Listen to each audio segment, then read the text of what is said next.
in the dungeon. Out of the 5 people, he was the only one left, and the strangest thing is that he's a D-rank support, the weakest of them. The scared girl asks if he really killed his teammates. The man warns her, they're not the police. And more importantly, what happens in the dungeon stays in the dungeon. The girl agrees, but asks why he hit her on the head, since they're not in a dungeon now. The man then tells her not to do anything. Small guilds often try to take on jobs they can't handle to make some money and end up like this. When he leaves the room, the man was looking at the case information and is sure that something is wrong with this kid, Shin Yun Seo.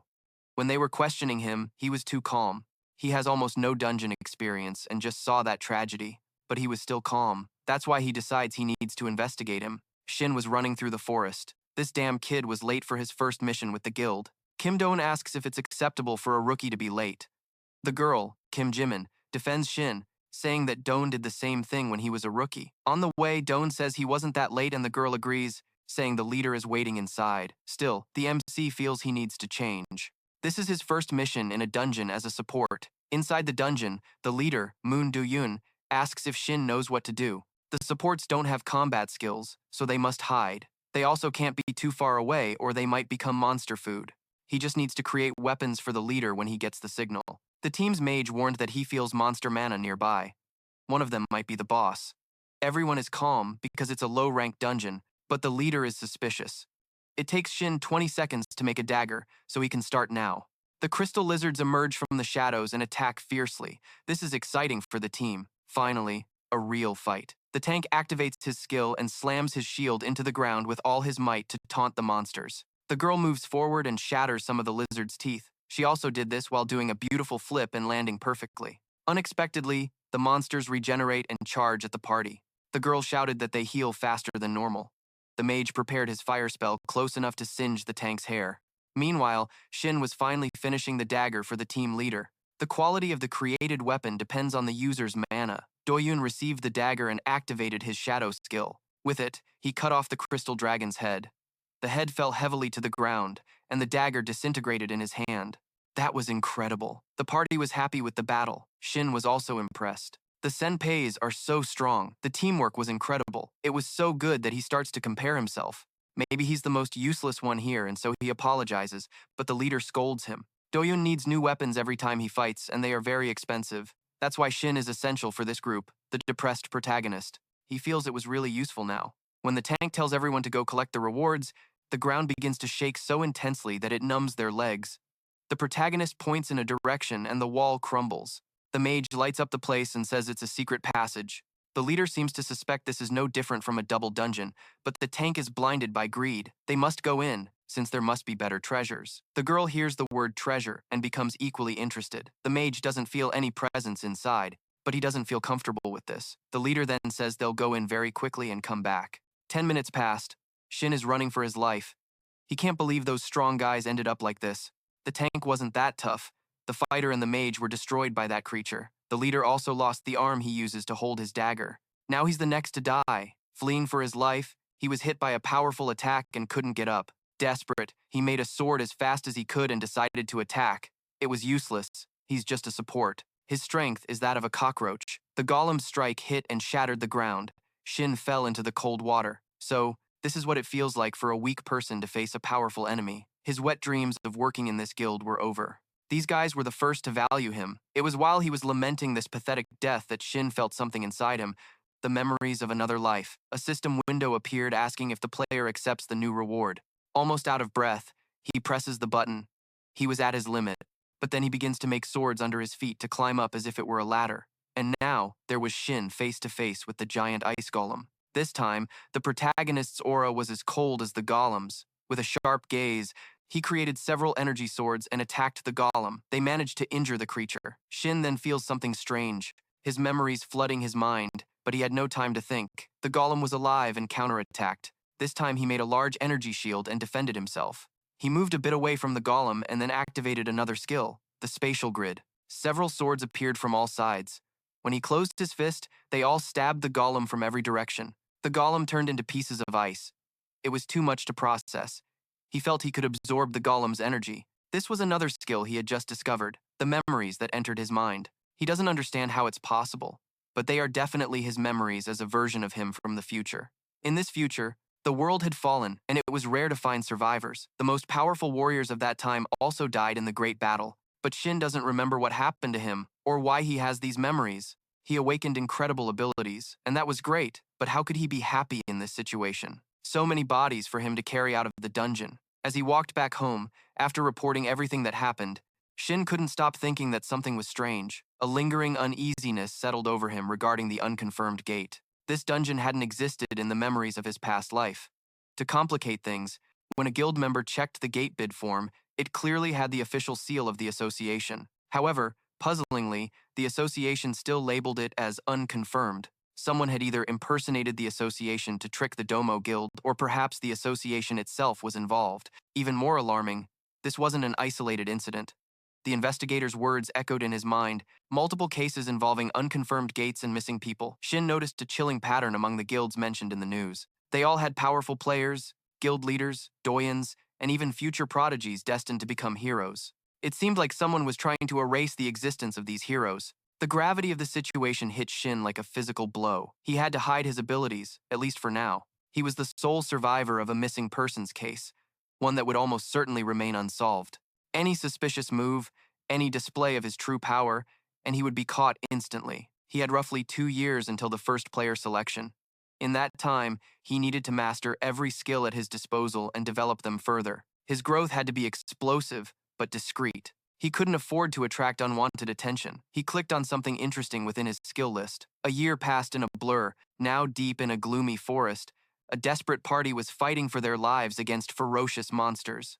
The sword of a boy, already showing wear, shattered against a creature's hide. The beast roared, launching a strike, sending him flying backward. He scrambled to land, but the monster lunged again. He spun, barely evading the attack as his companions froze in terror. It was then that the horrible truth hit them. They were facing a Null Lord. The boy gasped. As everyone knew, Null Lords belonged in E-rank dungeons, where they should be completely frozen. Yet, here it was, terrifyingly alive. He also remembered whispers, even among experienced D-rank hunters. Null Lords were notoriously difficult, a nightmare to face. The Null Lord zipped past him, its eyes now fixed on another member of the party. The second boy could barely lift his shield, his muscles straining. Sweat beaded as he fought against the overwhelming force. "We can't just defend," he yelled, his voice hoarse. "We won't last." The first boy's mind raced. Among low-level hunters, Null Lords were a death sentence. Their grim reputation wasn't just due to their brutal strength, but their baffling resistance to magic, an unheard-of trait for creatures of their supposed rank. Low-level parties usually relied heavily on spells. The Null Lord simply laughed at that strategy. Mages, who were usually brimming with confidence, would crumble in terror. Their overconfidence often meant total annihilation. He grimly remembered his own situation. Only one member specialized in pure physical damage, but that was him, and he was terrible at close combat. His only weapon was shattered. He had no replacements. He couldn't understand why his party member was yelling at him to attack. Unarmed, helpless, a bitter regret consumed him. He had insisted on a smaller party centered around a magic user. Now, that choice had led them straight into this bloody trap. His gaze swept across the chaotic scene, then landed on something impossible. Another guy mining peacefully in the distance, a helper just like him, yet totally unconcerned by the unfolding massacre. Jan's mind screamed. How could anyone be so careless when death was lurking? Then, the helper's pickaxe simply vanished. Jan's eyes widened. A creator. Unlikely given the circumstances, but the desperate thought surfaced. It was his only chance. Jan shouted, recognizing the helper. "You're a creator, you can forge a sword." Shin nodded briefly. "I need a sturdy and strong sword," Jan demanded. Shin began to apologize, muttering about being a helper, not a support. Jan cut him off with a growl. "This is not the time for damn excuses." Didn't Shin understand the gravity of their situation? Everyone was going to die, including Shin, if they failed to defeat the boss. However, as Shin began to forge the sword, he laid out 2 firm conditions. First, once the dungeon was cleared, Jan had to forget everything he had witnessed about Shin's abilities. Second, Jan would pay Shin the equivalent of an average support member's fee from his share of the rewards. Jan scoffed, openly questioning the quality of Shin's work. If Shin was stuck as a mere helper, unable to land a proper job as a crafter, how could his weapon possibly clear this dungeon? Shin simply laughed. "Ironic, isn't it?" he replied. "Good weapons are what make clearing dungeons possible." He assured that with the right tools, success was guaranteed. With that, Shin focused. The sounds of creation were already beginning. Meanwhile, the scene shifted to the formidable Overkill Guild, one of the three dominant powers in Korea. A knock was heard on the president's office door. "Come in," he commanded. A young woman entered, reporting that the Awakened Association had requested their cooperation regarding a misranked dungeon. The president anticipated the unspoken truth.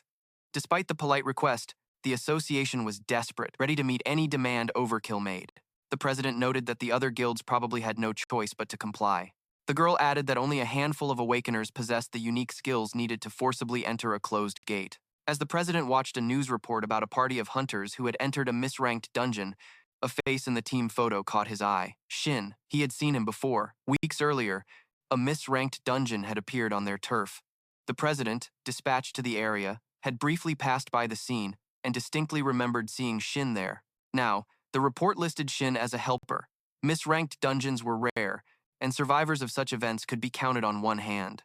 Yet, Shin had participated in not one, but two parties where everyone had survived both times. The president couldn't dismiss that as a mere coincidence. The girl chimed in, observing that the rank error dungeons seemed to be appearing more frequently. Just a few days ago, an E-rank dungeon catastrophically changed to B rank, instantly wiping out an entire party. The chairman realized the immense pressure on the Association of Awakened. The girl confirmed that public criticism is mounting. It's their responsibility to estimate, analyze, and announce the dungeon ranks. The chairman acknowledged the association's difficulties. He suggested that the members of his guild with intrusion-type skills should take on more assignments and closely monitor the growing situation. He then changed the subject.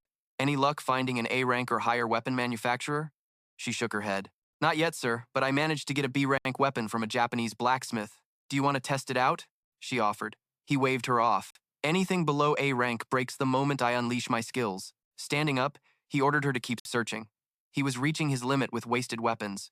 A man rushed into the room urgently. "Chairman Tahan, something has happened." Tahan asked for details. The man quickly reported on a dispatch request from the association, a rank error dungeon. 2 recruits had entered as a freelance strike team. "What about the ranks after entry?" Tahan asked. The man swallowed hard. The dungeon had been re-evaluated. Now C rank, possibly high C rank. The face of Tahan hardened. He couldn't afford to lose new recruits. This was urgent. He would go himself. Outside the dungeon gate, the media swarmed, broadcasting live. The crowd stirred as Chairman Tahan arrived with the girl and the messenger right behind him. Reporters shoved microphones forward, shouting questions about the rampant dungeon classification errors. The association sent a request for cooperation to Overkill. One reporter shouted, "Is that why you're here, Chairman?" "Because your guildmates are inside." A woman from the association pushed through, thanking Tahan for coming. The dispatched strike team was composed of 6 hunters, 2 support, and 1 porter. They all had ratings higher than what was required, but their ratings meant nothing now. The dungeon was C rank. Tahan got straight to the point. "How long since entry?" "Almost 2 hours," she answered grimly. She didn't know how many were still alive, but he would do what he could. Tahan, with Min Ju-soo, stood before the swirling gate of the dungeon. She handed him a sword. He invoked his skill, Invasion, slashing the air. A dazzling flash of energy erupted, opening a strange black void before them. The skill forcibly broke through barriers, even dungeon gates, affecting only him, leaving the gate itself untouched. The sword shattered instantly. He tossed the hilt to Min. "Be careful," he warned. "You too," she replied. Then, he stepped into the darkness. Inside, the humidity clung to him, the air thick with heat and a putrid reptilian stench he instantly deduced. There were no contaminants on the ground, indicating an intelligence higher than that of average monsters. Paired with the dungeon's rank, it could only mean one thing: lizard men. He ventured deeper, stepping over numerous monster corpses. The bodies of the lizard men told a grim story, allowing him to estimate the size of the enemy group and their combat capability. He recalled the preliminary report. The party's distress level was now painfully evident. He prepared for the worst-case scenario. Everyone was dead. A sudden crash echoed through the air. Moving forward, he found the party in a sight he hadn't anticipated. A massive monster was hammering a lone hunter, sword clashing, while others fought for their lives. From the sidelines, Tahan noted the obvious with gravity. The lizard men were dismantling the party systematically. Their brutal speed and fluid movements marked them as far superior. One beast crashed into a hunter, sending his sword spinning uselessly through the air. Before the monster could finish off the disarmed man, Shin appeared. A sword materialized out of thin air, glowing with magic in his hand, just in time to block the lethal blow. From a distance, Tahan thought quickly, magic? What else could form a weapon from nothing? As Shin wielded the fabricated blade, their gazes met in a fleeting moment of mutual recognition. Shin quickly counted the fighters. Upon reaching Tahan, the 10th man, he frowned. Only 9 arrived, Shin muttered with a strange certainty in his voice. Tahan, bewildered, had no idea what he meant. Just then, another lizardman knocked a hunter to the ground, ready for the kill, and Tahan launched himself into the fray with his own sword drawn. Shin watched in astonishment that Tahan, famous for not carrying a weapon, had personally intervened. Shin, his eyes narrowed, wondered if it was a spherical weapon. Meanwhile, Tahan met the lizard man's strike head-on.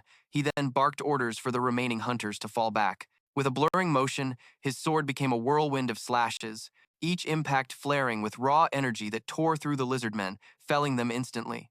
I haven't even gone all out, Tahan thought. The weapon, though clearly B rank, felt astonishingly flimsy in his hand. As he dispatched the last of the immediate threats, another lizard man burst from the shadows, lunging straight for him. Tahan sidestepped, letting the lizard man overshoot and crash to the ground. Shin approached. Does this kind of wear and tear always happen? He asked, his eyes fixed on the blade. Your skills seem to shred weapons. Tahan narrowed his eyes. Shin was trying to provoke him. Shin then taunted him. Use your weapon properly, Tahan, and try not to destroy any more of these fragile things. Tahan's jaw tightened. He was completely stunned when, with a flick of Shin's wrist, another weapon shimmered into existence. Shin wasn't just a weapon crafter. He possessed an extraordinary, almost supernatural ability, far beyond anything Tahan had ever witnessed. Why was someone with such prodigious talent relegated to a mere helper role? Tahan had always assumed such tasks were for supporters. Low-level individuals shackled by financial desperation. Shin reached out, taking Tahan's weapon. There's one condition, he stated simply. Shin's terms were clear. Once Tahan cleared the dungeon, every detail of Shin's skills and identity had to disappear from his memory. Tahan raised an eyebrow. Do you think I can just forget because you say so? Shin retorted. Refuse, and you can watch me shatter every high-quality weapon you possess. Tahan weighed the ultimatum. He knew his skill could break the weapon the instant Shin used it, but an extra blade was an extra advantage. Reluctantly, he agreed. A silent promise to forget it all. Excellent. Shin smiled. A simple instruction followed. Have fun. Tahan lunged, a moving shadow, his sword gleaming. He didn't just parry the lizard man's attack, he met it head-on, shattering the monster's crude weapon. Shin watched, surprise etched on his face. He expected a deflection, at most. Instead, the enemy's blade splintered first. Tahan's weapon control was far beyond what Shin had anticipated. Could the weapon itself actually be that much stronger? Intrigued, Shin's mind raced. A weaponsmith capable of creating B-rank gear on the spot. This was getting interesting. He decided that it was time to test this sword's full capabilities. He ramped up the power, sinking the weapon into the lizard man and unleashed a fiery explosion. In the same breath, he dashed behind the monster, burying the sword in its head before another burst of fire erupted. The lizard man choked, spitting green blood, as it crashed to the ground.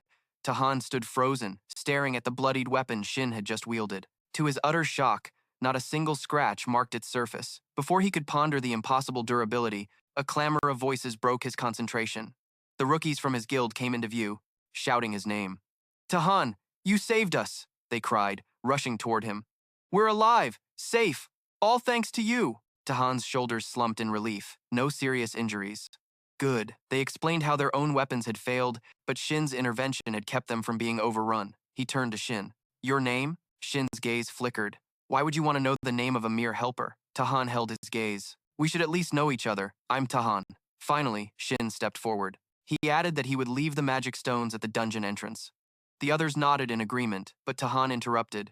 Come with me to the boss room. Shin hesitated, saying he was just a helper. Tahan scoffed, explaining that the dungeon had glitched. This was an error dungeon. No one was getting out until the boss fell, helper or not. Shin still insisted that Tahan was more than capable of handling the boss alone. Tahan shot back, reminding Shin of what he'd seen. No other weapon could withstand Tahan's power. His skills were useless, and he only shattered whatever Shin crafted for him. However, Shin assured him that his weapons wouldn't break. Am I supposed to believe that? Tahan replied. But this is an error-class dungeon.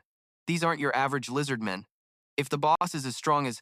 I'm afraid we can't be too careful. Shin finally relented, following Tahan's steps. Echoing through the dark passage, the boss room opened up to a chaotic scene. The enormous lizard king flanked by another. Giant lizard man. Forget everything you know about danger levels, Tahan exclaimed. We end this fast. If we drag this out, my weapon will break. It won't break, Shin reiterated, adding a challenge. If you don't believe me, try it for yourself. At the Lizard King's roar, its minion lunged, a massive paw sweeping through the air. Shin and Tahan moved as one, expertly dodging the blow. Tahan advanced with his sword flashing, but the lizard unleashed an invisible force, a crushing pressure that struck him, leaving him disoriented. And barely understanding what hit him, Tahan jumped into the sky. The creature followed him, its claw aiming straight for Tahan's sword. The clash sent Tahan spinning even higher. The Lizard King leaped onto its minion's head, and the creature roared, spewing a torrent of flames toward the airborne hero. Just in time, Shin manifested a glowing shield barrier around Tahan. The lizard charged, knocking Shin down. Still suspended in midair, Tahan yelled, "Wasn't that the guy who makes weapons?" Shin yelled back, "A shield can be a weapon too. Ever been hit by one?" Tahan's sword gleamed, a dangerous promise in his voice. "When we get out of this, you'll have a lot of explaining to do." The Lizard King conjured a heavy chain, hurling it toward Tahan, but Tahan simply caught it with one bare hand, letting the chain coil around his sword.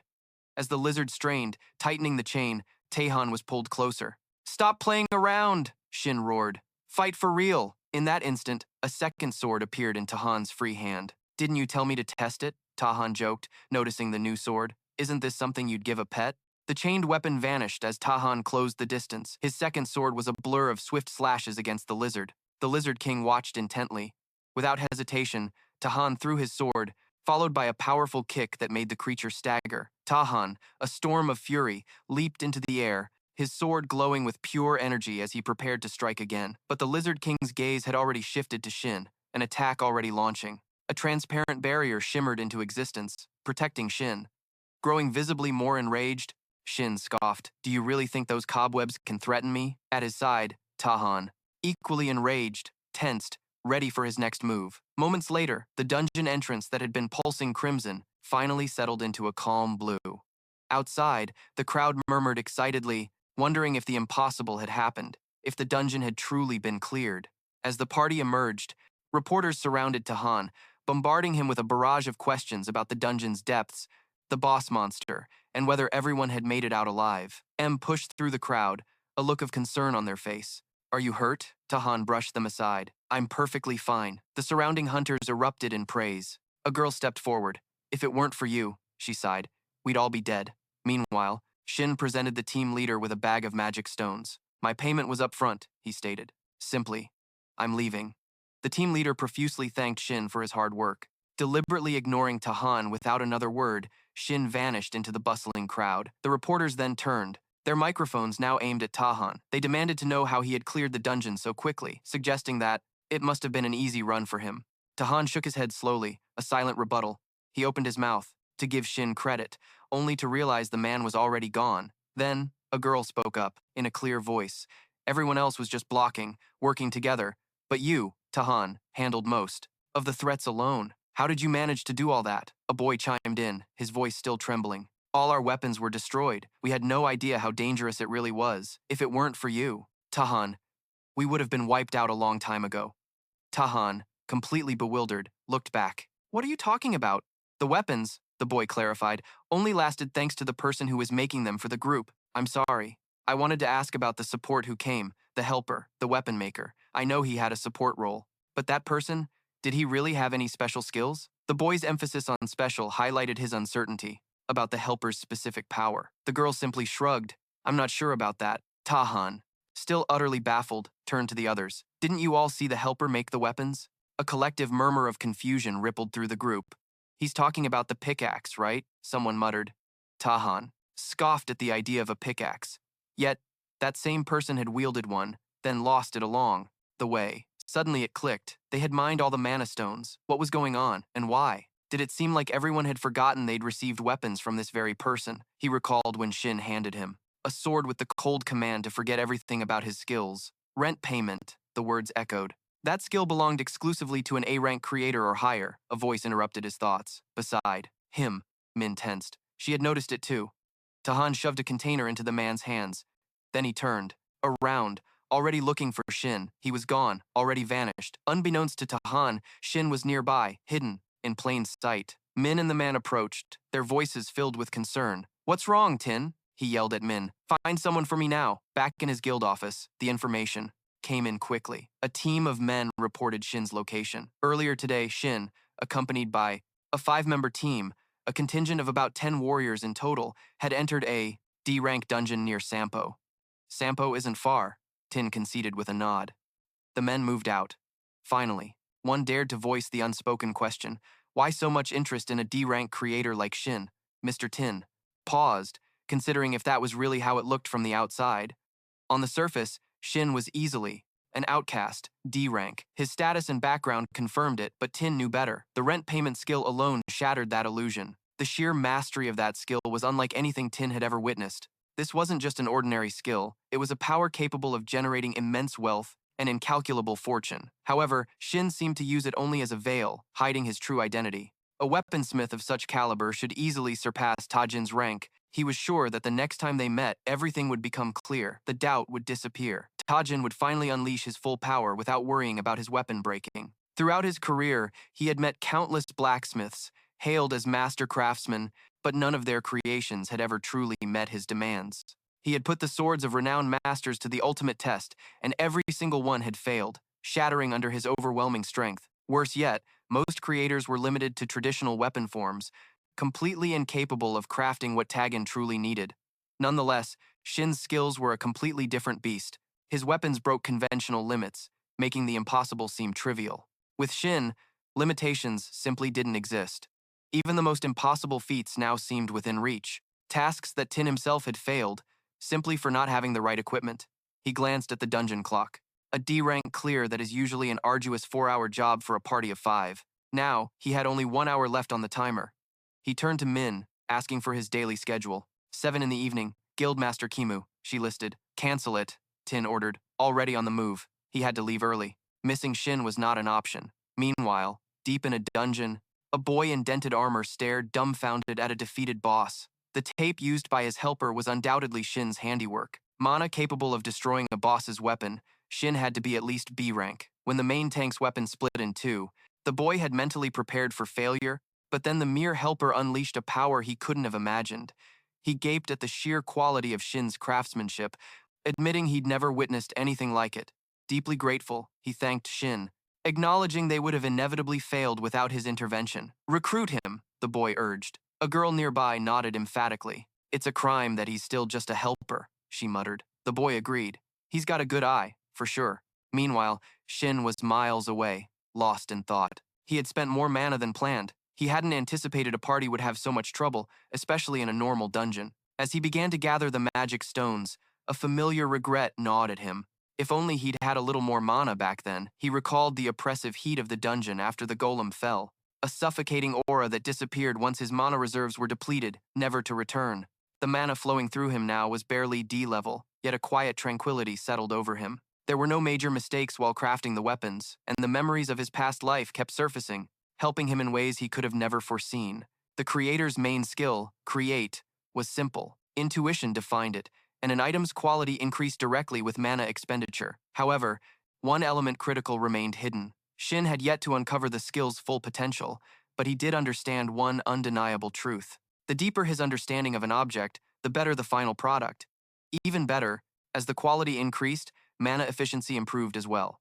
Thus, an identical mana input for identical items still produced vastly different results depending on the creator's mastery. This newfound clarity sent Shin's mind racing through years of diverse training, horsemanship, research on materials, combat support lessons from a seasoned hunter, even countless hours spent honing his craft in forgotten workshops. Every meticulous detail, every obscure lesson suddenly clicked into place. Yet, the sheer thrill eclipsed any expectation. He kept digging with a growing certainty solidifying in his mind. He didn't yet fully grasp the extent of his enhanced abilities, but the quality of his creations was undoubtedly increasing, far surpassing his mana expenditure.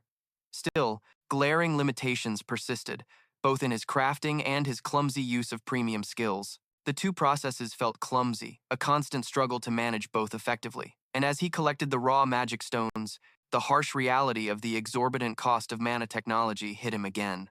He simply couldn't afford any of it. Just a few more mana points, he muttered to himself, with the unspoken implication of powerful mana-boosting items hanging in the air.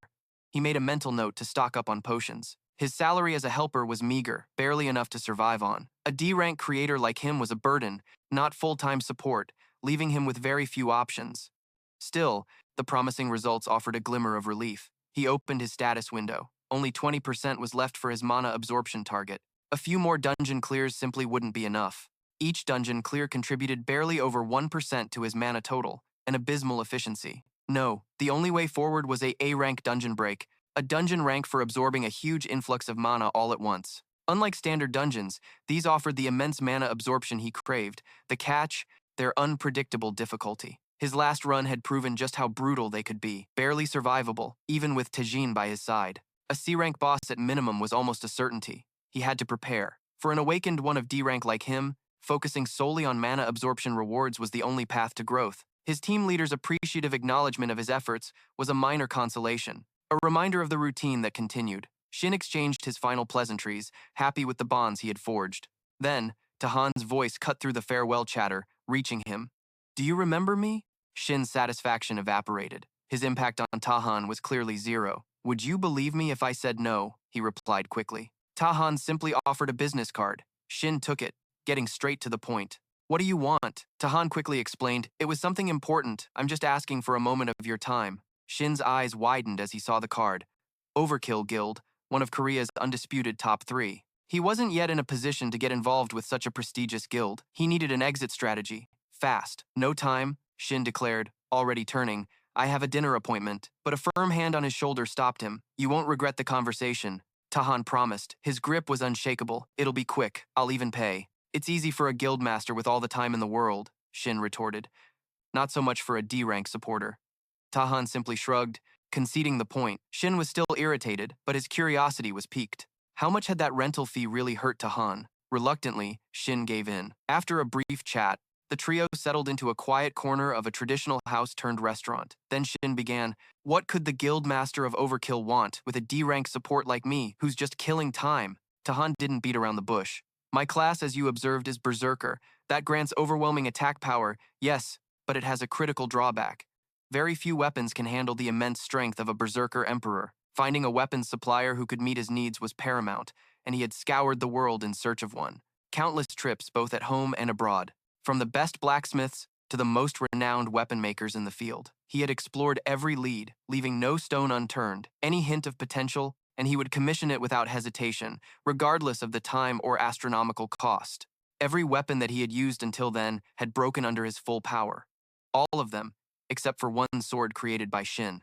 A cold realization hit Shin. The rent payment hadn't even phased Tahan, and there certainly wasn't any nullification skill for a berserker. Tahan's casual confidence was unnerving. Shin made a mental note about using those strategies against higher-level hunters. Noticing the shift in Shin's demeanor, Tahan leaned forward, getting to the point. "You're unaffiliated, right? Are you interested in joining Overkill?" Tahan promised the best possible deal. He offered Shin a contract fee of 10 billion, along with separate payments for operating expenses and dividends. The contract would last for 1 year, and each time it was extended, the fees would increase tenfold. Just as Tahan began to explain the contract details, Shin cut him off. He quickly apologized, saying he had no intention of joining a guild and had to refuse the offer.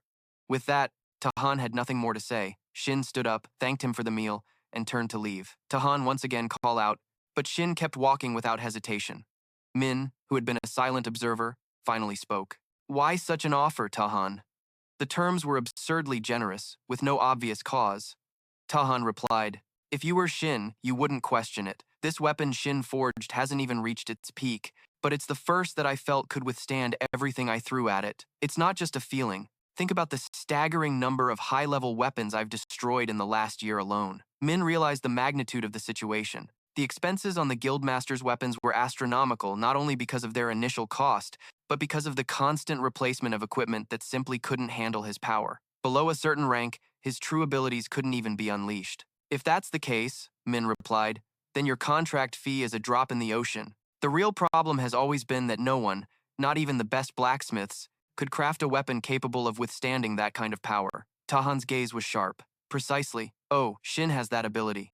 Which is why I would recruit him at any cost, regardless of the offer." As Shin walked, a thought surfaced. One day, he would probably be turning down offers from Tahan's very own Overkill Guild. This offer was tempting, but it was still too soon. He would wait. Tahan would be back. Meanwhile, deep in a dungeon, goblins were falling by the dozens. A blur, a young man's arm flew off, severed by a mysterious figure. Another boy, frozen in horror, managed to gasp. Who? Who are you? The man with a massive sword in his hand moved with a devastating grace that would haunt any witnesses for years. Most would scream, beg, or simply pass out from the pain. No, this character, this man, the one destined to become a hero, was different. He plunged his sword into the first boy, killing him without a moment's hesitation. The second boy froze, stunned and confused. What just happened? Was this maniac killing them all for their trophies? The man scoffed, unimpressed by such a mundane speculation. I don't explain myself, he declared flatly. A waste of breath on someone about to die. A cruel smile appeared.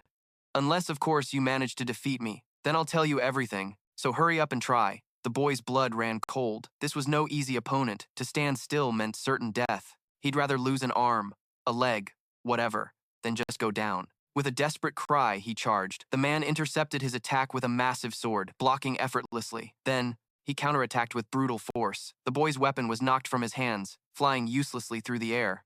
Stunned, the boy barely registered the powerful kick that sent him to the ground. Disappointing, the man muttered with a flash of excitement in his eyes. It was his first hero-rank subjugation in a year. However, the boy's weakness was a letdown. Still, he conceded, you showed courage by challenging me. Lying helplessly on the ground, the boy finally understood his grim fate and begged for his life.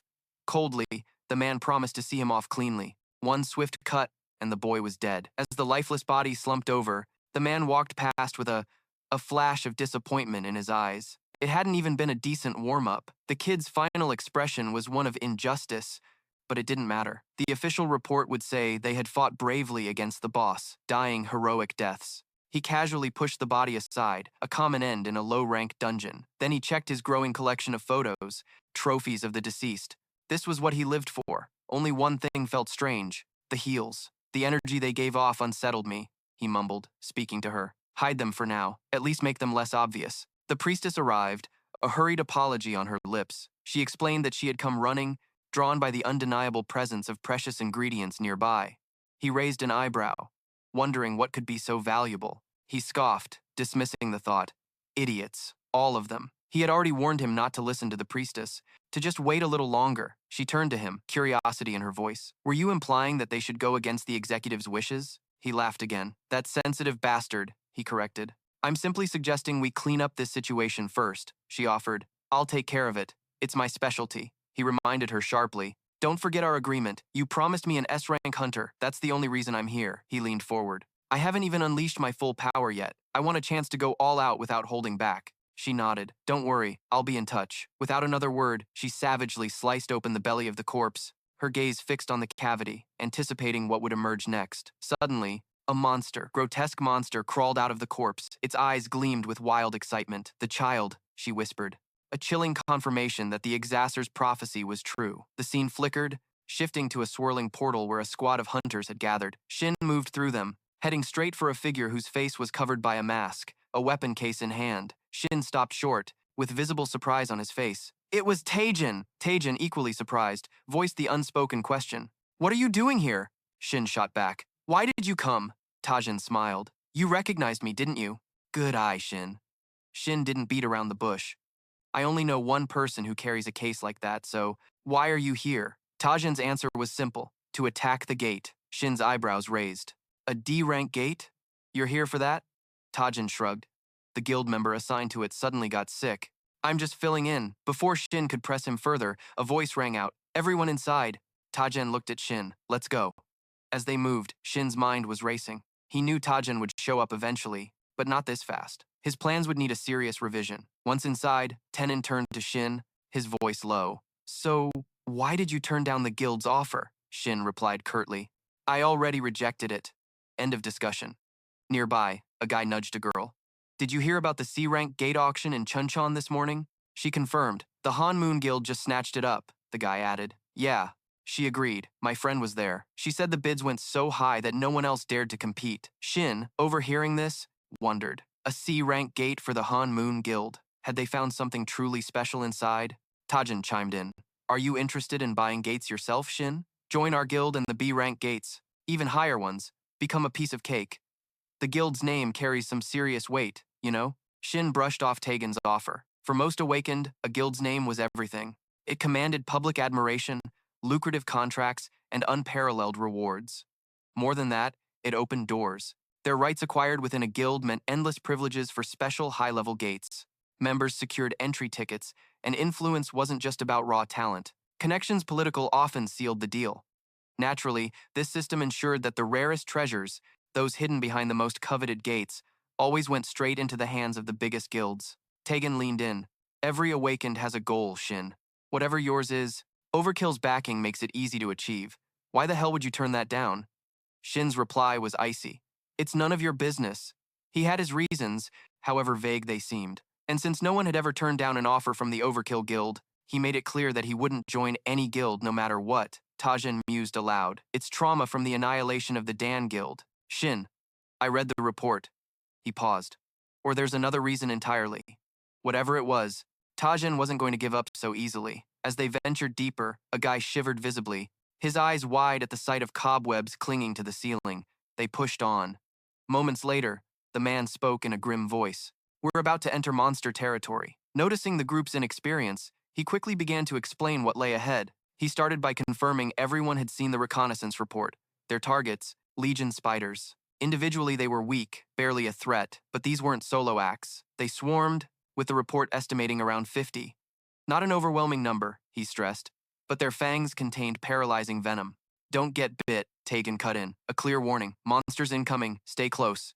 Shin, completely unfazed, replied, Forget the support, forget the helpers, just get ready to fight. Tagen, however, cut him off with a firm tone. Protecting the support is essential. It's the rule. It doesn't matter your skill, the situation, or whether you like it. Shin scoffed. What hunter is dumb enough to follow that? Then a voice broke the tension. Spiders.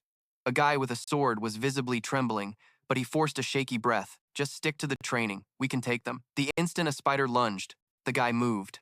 His sword flashed. A single, effortless slash split the monster in two. Another guy braced himself behind his shield, while a girl with a magic staff unleashed crackling bursts of energy, tearing through the advancing arachnids. For a D-rank squad, Tajen reluctantly admitted their performance was solid. He wouldn't have to babysit them. Then, his gaze swept over the horde. He hadn't expected this, more than a few dozen. The sheer number of spiders was certainly surprising. The arachnids advanced. Tajen's fire-based weapon was unleashed, spitting flames as he faced the onslaught. He noticed their ridiculously low durability. Even for ranked monsters, demons, he thought they barely needed the blade. A keyblade thrust was enough to shatter them. At this rate, he'd finish the raid without even challenging his weapon. Then, a scream cut through the chaos. Shin heard it, hunters calling for help. The river was teeming with spiders, an impossible tide. The shield guy shouted, They just keep coming, and there's only a handful of us on recon. Another frantic voice added, This is gonna get ugly. The mage girl, clutching her staff, was already sputtering. Her mana was running out. Let's head toward the trouble, Tajin suggested. His gaze shifted to Shin. Follow me. You go on ahead, Shin interrupted. Firm. I'll finish up here. Tajin's surprise was brief, but before he could reply, a spider lunged at Shin. Get down! Tajin roared, instinctively realizing Shin could get caught in the crossfire if he swung his sword recklessly. However, Shin moved faster. His eyes snapped open, and power coagulated into a sharp, square shape right above the attacking spider. With a flash of movement, he unleashed it. The creature shrieked, then collapsed dead before it hit the ground at his feet. Shin considered his options. Of all the weapons he could currently forge, the sword was the one that boasted the best craftsmanship. It was the most effective for chaining multiple strikes and concentrating power into each one, a capability that was currently beyond his mana reserves. But if he managed to channel his power in this precise and focused way, nothing else would get near him. He focused his energy, shaping it not into a physical sword, but into a wave of pure force directed like a blade. With a quick, sweeping motion, he unleashed it. Every spider in his immediate vicinity was sliced apart, collapsing in a single devastating blow. Tajin watched, stunned. Shin was calm, standing on the head of a fallen spider, his movements precise. The sword, still visibly embedded in the creature's body, had unleashed an incredibly wide area of effect attack, and Tajin was completely shocked by its scale. His mind raced. 10 seconds, maybe less, and dozens of Legion spiders lay dead. He briefly wondered if Shin had somehow materialized the weapon, but he shook the thought away. Shin was a talented support, capable of holding his own, he reminded himself. Meanwhile, Shin, noticing Tajin's frozen surprise, decided to lend a hand elsewhere. The other 3 hunters were now completely surrounded, the spiders closing in more with each passing second. Snapping out of his stupor, Tajen finally understood the grim reality of their situation. There would be time for questions later. Shin, however, simply pointed to his bag, a silent command. Take care of this. People wouldn't believe a mere support could accomplish what he just did. Tajen didn't hesitate. His sword, glowing, flashed forward, a whirlwind of steel, slicing through the horde of spiders. Moments later, the last spider fell. Thank you, Guildmaster, gasped one of the rescued hunters, still stunned. We wouldn't have made it without you. The man's voice held a hint of surprise. He hadn't expected the formidable warrior to be the leader of the Overkill Guild. Tahan offered a quick apology for the secrecy, explaining that he had been quietly scouting the dungeon. The girl stared, surprised by his sudden apology. She still couldn't fully comprehend that he was the reason they were alive. Watching him dismantle the spiders with such brutal grace had been incredible. Blushing, she even dared to ask for a picture once he was free. A sudden arrival broke the moment. The girl, taking advantage of the distraction, quickly made her way to the guy holding a lantern. Just then, Shin finally showed up, out of breath and apologizing for being late. They started gathering their loot. As they moved, a quick scan of the area confirmed no other guildmasters were present, and they soon discovered a path leading deeper into the dungeon. The guy in armor interrupted, bluntly suggesting that they call off the raid. Unfortunate, he thought, but necessary. The first guy, clearly confused, demanded to know why they should give up now when they were so close. The armored guy explained the sheer volume of spiders from the Legion, and the dungeon's layout were way off from the reconnaissance report. He went on to explain that dungeons exist beyond dimensional gates, alien worlds distinct from their own. They housed strange creatures and landscapes that defied any earthly comparison. The full scope of the dungeons and the awakened was still largely unknown. For the newly awakened, accurate dungeon information was paramount. Few could adapt to environments so radically different from anything they had ever known. Failing a raid, especially in a worst-case scenario, was often a death sentence. This lethal reality made the role of scouts essential. Individuals who awakened with abilities for tracking or concealment began to specialize, taking on dangerous commissions for dungeon reconnaissance. Their efforts drastically improved dungeon clear rates, and these specialists became indispensable. The scouts. The armored guy emphasized that the reports from reconnaissance were over 98% accurate. This wasn't likely a simple mistake. Still, they couldn't completely rule out the possibility of a mistake in the dungeon's classification. The second guy hesitated, then backed down, but with Tahan here, he ventured, "Can't we push forward?" The armored guy acknowledged the other's eagerness to advance. "We've already relied on Tahan's help once," he warned, "and if we're not careful, we could all end up in grave danger." Undeterred and with a personal stake in clearing the dungeon, the guy pressed on. "Isn't there another way?" he asked, sensing the girls mirrored his determination.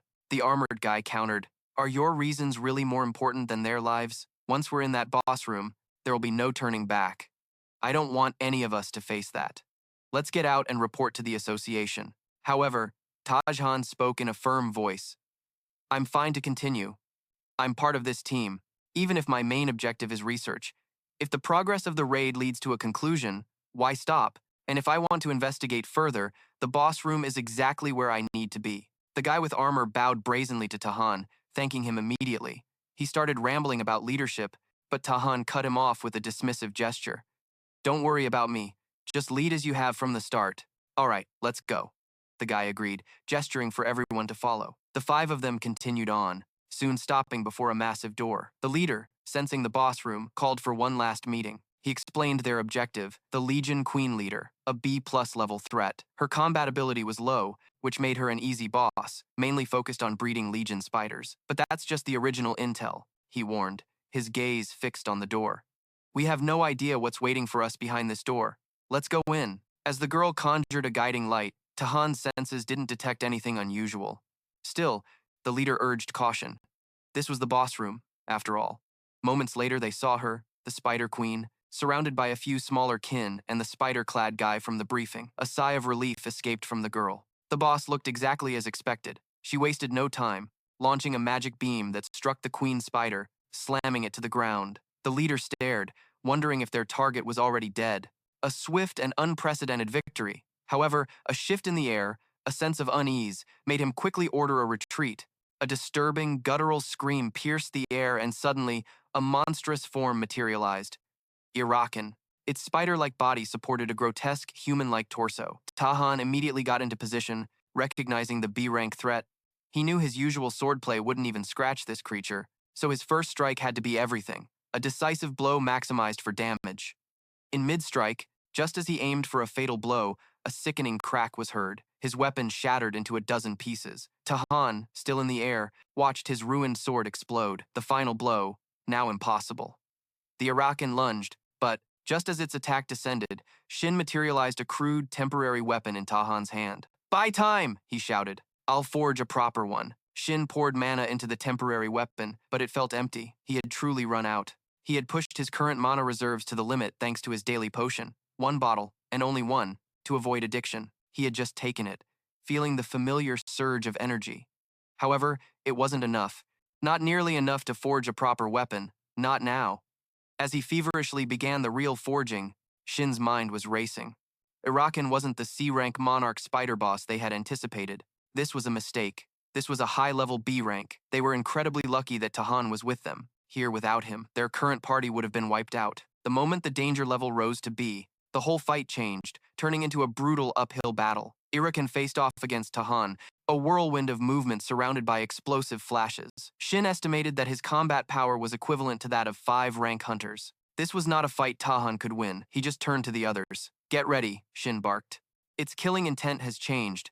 You can move now." The party leader stared with questions swirling. Who was Shin? The second guy expressed his confusion. Why was someone so clearly talented relegated to a helper role? The girl, meanwhile, wondered if Shin was the hidden ace of Tahan, brought specifically for this mission. Shin ignored their questions. Something else. First, he quickly forged 3 weapons tailored to their abilities. Then he ordered, "Pick them up. Whether you raid the dungeon, kill these spiders, or run. Or wait outside until it's clear." He trusted their decision. More spiders emerged. The guy, wielding his sword, felt an incredible power. He had never held anything like it. Every slash cut through the monsters like they were paper. Had it always been this easy to kill? The girl, with her magic unleashed, launched a high-level attack, wiping out the horde. The leader watched, stunned. The weapons were the only change, but their abilities had multiplied tenfold. How good were these swords? Who exactly was Shin? Tahan's sword dripped with the green blood of high-level monsters. It was getting harder to hold the line as the Orochan charged. "I have to end this quickly," he lunged, sword flashing. To his surprise, it held stronger than ever, just as Shin had promised. Then, a sudden and terrifying wave of spider heads erupted. Where are they coming from? Where are they going? The girl wondered. The leader's eyes sharpened, and they were advancing straight for Tahan. "Fall back!" Tahan shouted. He gravely suspected that the Orochan had been holding back these spiders. Things were escalating. He felt the Orochan's latent abilities activating. As the spiders reached him, Tahan understood the horrible truth. The Orochan was sacrificing them, absorbing their life force to revive. They wouldn't win unless every spider was dead. Tahan charged again, needing to amplify his firepower to end this in one decisive blow. His sword flared and then began to chip, sending a shiver through him. Shin, watching, whistled softly. More incredible than I thought. He had poured his last mana reserves into that sword, but he didn't expect Tahan to destroy it. Without hesitation, Shin conjured another sword. Use this. Lacking the familiar simple edge, this was Shin's toughest creation. The moment that Tahan's hand closed around the hilt, its pure power thrummed. With this, he knew he could crush them all in a single blow. He channeled his flashes, coating the two-handed sword, and prepared for the strike.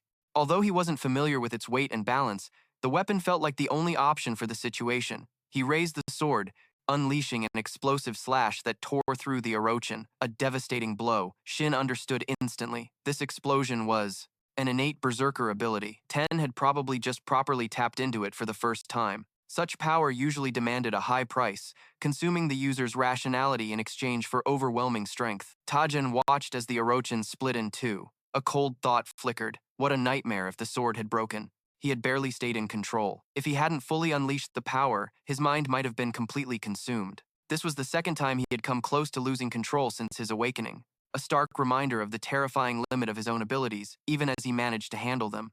Looking at Shin, Ten understood. This wasn't just another awakening. The moment Shin's true capabilities came to light, the entire world would focus its attention. They stood over the Orochan's corpse, which pulsed with a signature of staggeringly overwhelming mana, unlike any dungeon monster or boss they had encountered before. Shin broke the silence, his voice cutting through the heavy air. "Do you feel any of that?" Tajin shook his head. "It's not dead yet, but we took care of all the remnants. It won't come back." Shin nodded in silent agreement. Even top-tier hunters couldn't sense mana at this level. Then it happened. Tajin's passive skill, mana absorption, came to life. On his screen, a new skill materialized: demonic weapon production. Curiosity sparked, then a chill. He reread the description, trying to understand the weapons the demonic realm promised. It was a concept everyone knew, yet Ten couldn't recall anything specific, nothing concrete enough to imagine such a craft. A fleeting disappointment, no direct mana rewards, was quickly cast aside. "It's fine," he muttered. The Orochi had already pushed him halfway to his mana limit, and he had a feeling the rewards didn't end here. Tajin called out to Shin with a serious conversation clearly in mind. Shin, his curiosity piqued, asked, "What is it?" Tajin then bowed deeply, an apology already forming on his lips. Even with Shin's firm refusal, Tajin admitted that his proposal to join the guild had been rude. Both personally and as a guild master, he offered his sincerest apologies. Shin was completely taken aback by the sudden change in behavior. The party leader was equally stunned, watching Tajin bow to a mere demoted porter, but Shin's previous impossible feats had already made it clear that he was no ordinary person. The leader's mind was racing, wondering if Shin was in fact a hidden talent from the Overkill Guild. Just then, the boy and the girl returned. "We searched everywhere," the boy reported. "There's nothing left." The girl chimed in, guessing that the Orochi must have eliminated all the monsters in the dungeon beforehand. The boy, still in awe, muttered, "That weapon is incredible. It cut through them like butter without needing any energy." The girl nodded. "I've never seen a weaponsmith like that. Do you think he's connected to the Overkill Guild in some way?" However, the leader gestured for them to leave and contact the association. Still curious, the boy asked if there was a particular reason for such a hasty exit. The girl agreed, wanting to thank Tajin and his aide first. The leader spun around quickly. His voice was urgent, practically pushing them. "Just get out of this filthy place." The boy nodded, telling the leader to calm down with the rush. They were already leaving. The leader shot a glance over his shoulder. It was obvious the aide had ties with the guild. A smart move to escape now, before drawing unwanted attention or getting tangled up in a major guild's internal drama. That kind of trouble was just exhausting. Still, he couldn't get it out of his head that, emergency or not, showing off that much power so easily didn't match the typical behavior of guilds. Large guilds acted with caution, always prioritizing safety. Shin nodded, sharing the leader's sentiment. Even with Tajin's offer to pay the rent, bowing his head to anyone felt completely out of character. Then Tajin stepped in. The guild wouldn't bother Shin again, he declared. No more follow-up, but that didn't mean they were giving up. "This is their first real chance," Tajin stated, "and I want to make a contract." He assured Shin he would find the terms acceptable. The next morning, Shin arrived at the Overkill Guild and found Min waiting. She greeted him with a warm smile. "Nice to see you again," she said, introducing herself as the guild's assistant secretary, in charge of overseeing his contract procedures. She then handed him a document. Shin thanked her, a bit surprised. Tajin had promised immediate contact, but he didn't expect immediate to mean first thing the next morning. Min clarified that Tajin had ordered her to expedite everything. She admitted she had been wondering what the rush was, feeling that things were becoming much more serious than she had initially anticipated. This room, Min explained, was a special reception area within the guild with exceptionally strict security. She assured him that any concerns about leaks were completely unfounded.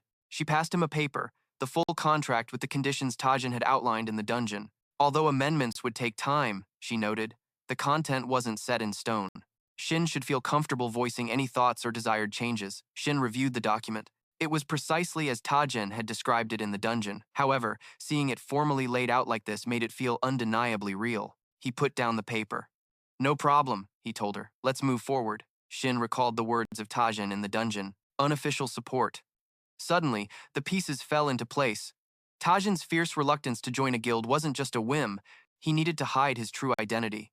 If Shin's intuition was correct, this deal was perfect. The guild could provide him with rare materials, top-tier ingredients, and discreet access to gates, all confidentially. A formal contract, yes, but every detail would be handled in absolute secrecy. Still, Shin had to ask, why so much generosity? Tajin's smile was scarce. It's not free. His condition was simple. Shin would handle his personal commissions, with no pressure, however. If a job didn't seem right, Shin could refuse. "What if I just accept the support and don't help with anything?" Shin pressed. Tajin's smile widened. "That's perfectly fine," he assured Shin. "The real purpose of the contract is simple: to forge a bond between you and our guild and prevent you from joining anyone else. Taking a commission, that's just a bonus, a show of good faith." Footsteps grew louder. "Right on time," muttered Tegan. Two men strode in. "Hunter Association Investigation Team," one said, offering a brief introduction.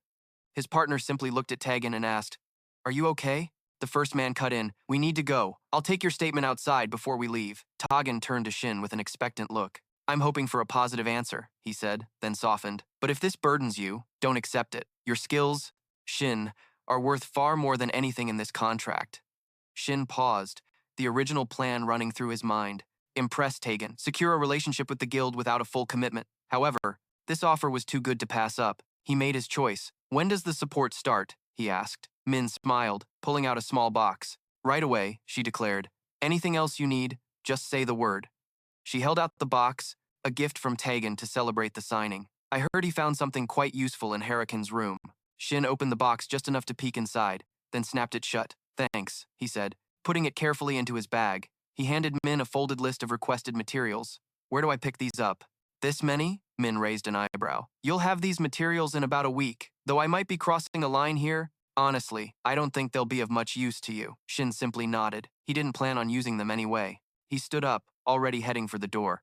I have someone else to find. Time to go. He headed to another building, settling in to wait. A quick glance at his phone confirmed it. She was about to arrive any moment now. Then Hamja, an A-rank hunter, appeared. Her presence brought Shin back to a vivid memory. A clearing in the woods where Yia had sliced through a monster with chilling and effortless grace. That was after the player selections, when she'd been hailed as the hunter prodigy, the archer goddess. Yia walked straight to the reception desk. Excuse me, she said, presenting her card, entry to the training gate. The woman's eyes behind the counter went wide, recognizing the A-rank insignia immediately. The C-rank gate? She then offered with a hint of awe in her voice. Yia shook her head politely, but firmly. The D-rank gate, please. Both the lady and a man nearby exchanged a look of utter confusion. The clerk knew Yia was officially A-rank, but it hadn't been long since her recognition, and she had barely cleared a handful of gates. Minimal experience for her status. The man had seen many lower-ranked awakened throw in the towel, abandoning the hunter's life. Full-fledged hunter, but an A-ranker requesting such a low-level gate was unheard of. For some reason, she felt that Jia was on the verge of a demotion. The ranks of the awakened, in essence, were a measure of mana absorption when the blue energy seeped through the cracks in reality, flooding all living beings, but the ability to absorb it, to retain it, varied greatly from person to person. The more mana a body contained, the more potent were the abilities it could manifest. The association rigorously analyzed individual mana levels, designating anyone above a fixed threshold as awakened, then segmenting them into ranks based on their total mana capacity. Once assigned, a rank was generally permanent. Exceptional performance in dungeon raids, however, could earn a lower-ranked awakened a promotion from the association. Conversely, a severe drop could lead to demotion. Jia filled out the form and pushed it across the counter. I'll process it, the clerk assured her, then hesitated. Are you entering with a partner? Jia refused the offer of a partner. The receptionist then explained she would add her to the partner recruitment list. The rules required at least 2 participants. With no D-rank training gate requests yet, Jia faced a likely wait. Jia wondered if she could enter alone. The receptionist confirmed it was possible with a solo access permit, but noted that Jia hadn't registered for one. To get it, she would need to pass a specific exam. Then, the clerk asked Jia if she wanted to sign up. Jia declined, opting to wait instead. The receptionist changed the subject, reminding Jia that her first hunter qualification renewal was due in 1 month. Jia had probably seen the message, but to renew her A-rank qualification, she needed several C-rank or higher gate experiences, or to pass the A-rank practical test. And given her recent history, it seemed the test was her only option. A formal notification would follow soon, the clerk added, wishing her luck. Jia thanked her as a bitter thought formed. Even requesting a training gate was a bureaucratic nightmare. I must have been crazy to come here in person to deal with all these people, she mentally chided herself. She had arrived convinced she couldn't afford a demotion, but now a stern inner voice was telling her to get a grip. Get a hold of yourself. It's just a D-rank gate. What happened last time won't happen again. Just take it easy, reset, and everything will be fine. Just as the receptionist was starting to tell Jia she would still have to wait, a notification popped up. A D-rank request had come in. Perfect. And since she was going solo, the partner requirement didn't matter. She hit the accept button. Moments later, Jia stood before a shimmering dungeon gate. Her old gear felt strangely foreign. It's been a while, she mused, adjusting a strap. It feels so weird. Just as she was about to enter, a man approached. Shin introduced himself, her assigned support, hoping they would work well together. Jia gave a quick bow. He offered a hasty apology for his tardiness and then gestured toward the gate. Jia nodded, adding that he would handle the gate request. Shin knew that Jia was an A-rank hunter. Or rather, she should have been. She had originally been estimated at that rank, but after a series of failed tests, she had become one of the few awakened people demoted to C rank. However, despite the demotion, she had earned the title of Archer Goddess. This wasn't just for show. After becoming a player, she discovered a hidden talent, and Shin knew exactly what it was, a power she could have unlocked. Even without the player system, he was determined to help her awaken it. Later that day, they entered the dungeon world. Goblins were already roaming the forest, and Gia crouched down, scanning the tree line. Her relief was palpable upon seeing real monsters, confirming that her mana detection equipment hadn't been a waste. Turning to Shin, she offered a quick apology. "Is it okay if I handle this alone?" She promised to share all the loot and compensate him generously. Shin dismissed her concerns. "Don't worry about me. If you need help, I can at least provide arrows." Gia nodded gratefully, already getting into position. Activating her archer skill, she whispered a silent command to herself. "Don't get nervous." Then she took aim. A goblin fell. The others immediately advanced on her, charging. Ja didn't hesitate. Another arrow flew, taking down more. Shin watched with a flash of surprise in his eyes. He hadn't seen her fight like this since she became a player. Her raw destructive power easily surpassed that of an A-rank hunter, but it was useless. Without precision, Gia narrowed her eyes. One of my 3 arrows should hit the mark. Her mind was racing. At this speed, I can fire at least 4 more. 2 shots. Then it's over. Suddenly, a bugle sounded. A goblin musician. In a matter of moments, Gia was surrounded. She stood frozen, momentarily overwhelmed. Where to shoot? What to do? As the goblins behind her lunged, Shin acted. Giant swords materialized, forming an instant barrier around Gia. He moved closer. "I need your help." Gia looked at him, completely bewildered. Wasn't he D rank? He nodded, admitting he couldn't last long. He just needed her. Gia hesitated, unsure, but Shin was already moving. He lunged toward the monsters, disappearing behind a bush. "All your remaining power," he hissed. "Loose an arrow." Despite her confusion, Gia nodded, her determination hardening. She aimed, then launched a deadly arrow exactly where Shin pointed. "Did I hit it? What now?" Her mind was racing. Shin's voice, now confident, cut through her thoughts. "You've opened the way. It's time to run." Gia blinked in surprise, but there was no time for questions. They took off running. They entered a cave set against the mountainside. Gia's breath hitched. Was this really safety or just another hiding spot? The goblins seemed to have disappeared, but her instincts were screaming caution after everything that had happened. Shin, however, remained unnervingly calm. It didn't matter. They needed to move. And fast. Gia broke the tension.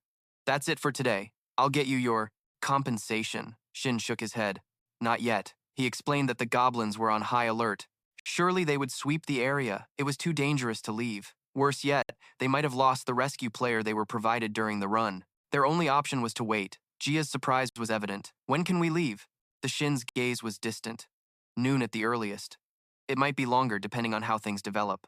Things. Gia visibly shuddered at the mention of waiting until noon. Shin, however, dismissed it as a lie. The goblins, lacking any real coordination, would probably scatter within 30 minutes. The real problem was something far more dangerous, the section boss. In her current state of shock, Gia would probably believe anything he told her, but convincing her to enter the cave with him was the immediate hurdle, and he wasn't sure she would agree, nor could he see any other viable path. Gia's voice was small, choked with apology.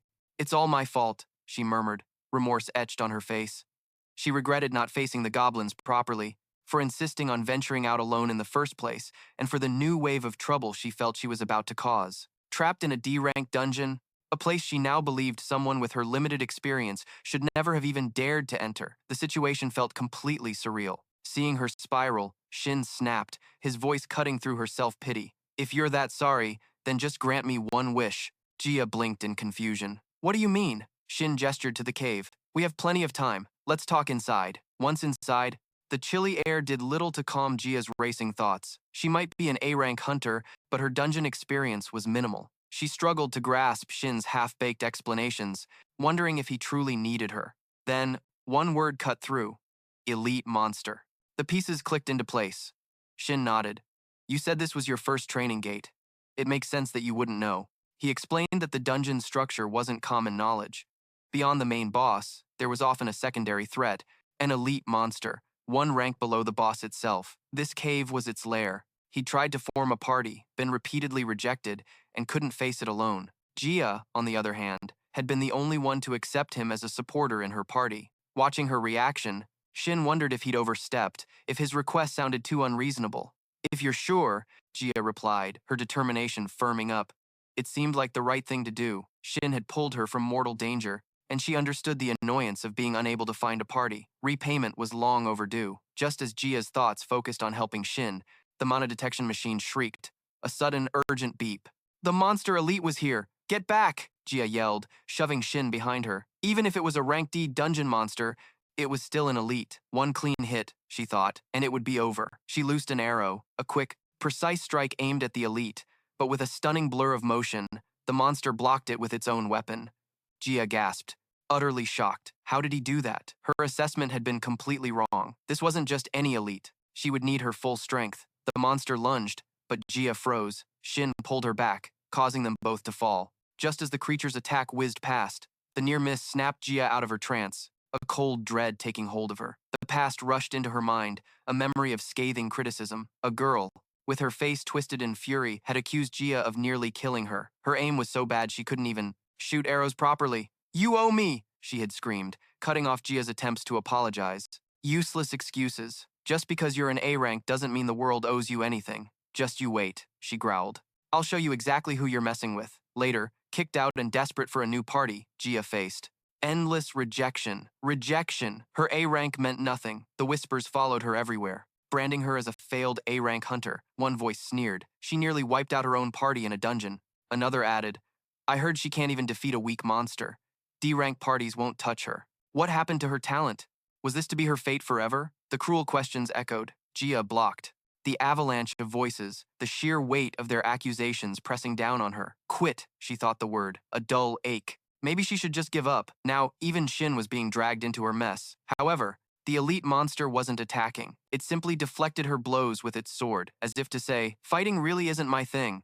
And she blinked. Shin had calmly stepped between her and the beast. Incredibly calm, he spoke. Listen, I know this makes no sense, but focus. If you can calm down and follow my lead, we win. The stage is set, he thought, a grim resolve hardening his features. In this chaos it has to activate. We just need to buy some time. Look closely at the monster, he instructed, his voice low and urgent. You'll see it when you do. Hit that spot with everything you've got. Gia got to her feet. A strange tingling sensation spread across her skin. Every nerve ending, alive and vibrating, was deeply unsettling, but she ignored it, pushing through the discomfort. As she drew her bow, now, the weakness in the monster's form was undeniable, a clear target. This was it, her one chance. She channeled every ounce of her determination, every scrap of strength, into a single devastating arrow. With a fierce cry, she let it fly. Shin watched, breathless, as the arrow found its mark. The monster exploded, thrown backward as if it had been struck by a meteor. It worked. The conditions were met. To others, it might have seemed like a random activation, but Shin knew the cost was worth it. An abyss now marked the monster's chest. With a shudder, it finally fell. Unfamiliar, right? Shin murmured, watching the strange sensation bloom and intensify in Gia's body. His method was extreme, he knew, but to truly awaken her, he had no choice but to provoke this very feeling. Gia's mind was reeling. Who was this man? And how had he so perfectly anticipated every turn of events? What? Did it really mean awakening? He simply told her not to rush, assuring her they had all the time in the world. But Gia wouldn't accept it. She demanded that he stop dodging, that he give her a direct answer. Before she could press further, a sudden wave of darkness washed over her and she passed out. Shin lifted her onto his back. It's hard to make allies, he muttered, but at least that part is settled. They left the cave, and when she finally came to, she was horrified. She couldn't understand her own behavior, explaining. I felt like I wasn't myself. The thought of being so cruel, he waved it off. It's fine. No one got hurt. All the monsters are dead. You just need to pull yourself together. But tears filled her eyes as she nodded in agreement. Then, he asked for the necklace he had given her before they entered the cave. She got up, picked it up, and returned it to him. As soon as he saw its color, he knew she had used it. He reminded her about the sensation meek, an artifact only found in A-rank dungeons, like the Harpy's Haven. Its power lies in enhancing the senses, but only under specific, extreme conditions. Once activated, it would automatically propel the user's senses far beyond normal human limits, unlocking a form of transcendental perception. The real challenge, however, was meeting those conditions. The user's emotions had to be pushed to their absolute breaking point. For someone like Gia, the most potent trigger was pure terror. He confessed that he had deliberately orchestrated the situation, creating an environment designed to terrify her. It was a brutal method, but he knew if it worked, it could awaken her no matter the cost. Items like the meek sensation were incredibly rare, so rare that he had given up on getting one for himself. Tahan had managed to get his hands on one in less than 2 days, a feat only possible because Shin had paved the way for him so easily. Still, Shin knew this was just the beginning, and she had barely touched upon awakening through the item. She would need much more training to reach the level she commanded in her prime. Her first task was clear: create a scenario where she could focus solely on the monsters. To achieve that, she needed to change her weapon. Strong as she already was, switching from a short bow to a long bow would extend her range, naturally reducing her direct contact with the creatures and preventing those moments of panic like the one she had just experienced. There were still other skills to hone, but this was the priority. Her unexpected depth of gratitude momentarily left Shin confused. She explained everything, even the pendant. She had thought she was going to die powerless, but upon grabbing the pendant, something deep inside her shifted. The world seemed to slow down. A strange connection bloomed, and suddenly, she could see targets clearly drawn on the monsters, guiding her aim with astonishing precision. To be brutally honest, despite her A-rank status, she had always felt like a D-ranker, in both skill and temperament. Every attempt to improve had only deepened her disappointment in herself. However, just by knowing him, she felt herself growing, incredibly fast. Finally, she was realizing her true potential. For the first time, a genuine excitement for herself welled up inside her, and in a rare outpouring, she spoke at length about it. Just as she was about to continue, he gently interrupted her, telling her it would be too hard to do it alone. He gave her his number, urging her to reach out if she ever needed it.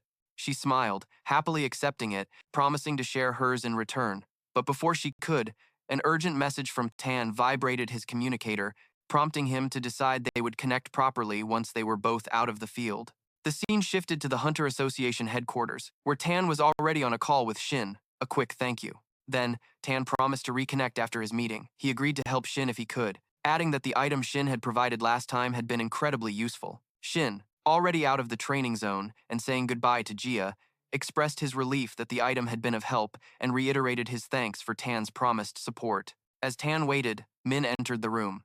The association's president had sent a message saying they could move out immediately. As they left, Min couldn't shake the strangeness of it all. Normally, the president sent official documents, a personal summons for Tan, delivered indirectly. Official commissions were always difficult, but this kind of direct call could only mean one thing: an S-rank gate had reopened. Tan simply reassured her. It's fine, Shin agreed to help. He felt confident that if he fought like before, there would be no danger. Building that connection with Shin was proving to be the smartest move he had ever made. Min noticed that Tan's mood had improved significantly since the Huracan dungeon raid.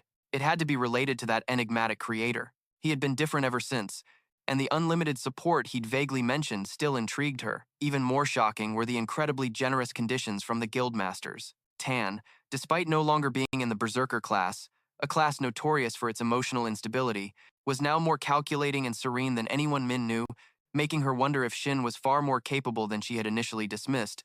But then again, a D rank creating a weapon that could truly satisfy someone like Tan seemed impossible. Given how rarely Tan mentioned Shin, Min decided she would have to look into the matter herself.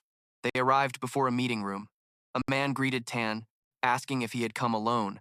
Tan paused, wondering if he was supposed to be accompanied. The man confirmed. From what I heard, 2 guildmasters were expected. Since you're here alone, you can go in first, Tan. He then asked if the man knew the other guildmaster's identity. He just arrived, the man replied. A voice cut through the air. Tan, is that really you? You've been quite active lately, haven't you? Tan and Min turned around, instantly recognizing the man whose mere presence grated on Tan's nerves. A malicious smile appeared on the man's lips.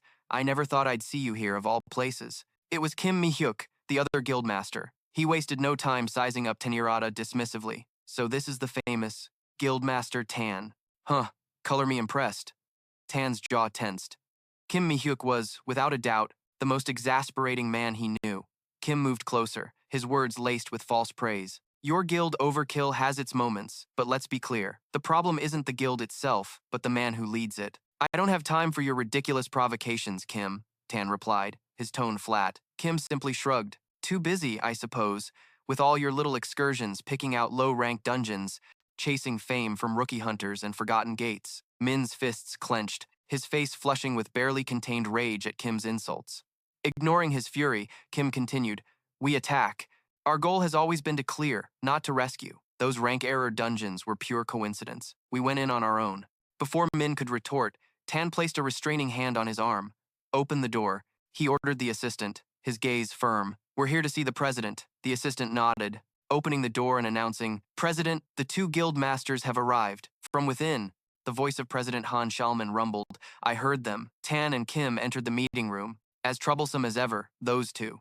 Min, excluded from the crucial conversation, found a spot on the floor outside the door, slumping down with a sigh. A man appeared offering him a steaming cup of tea, which he accepted gratefully. Inside, President Han wasted no time.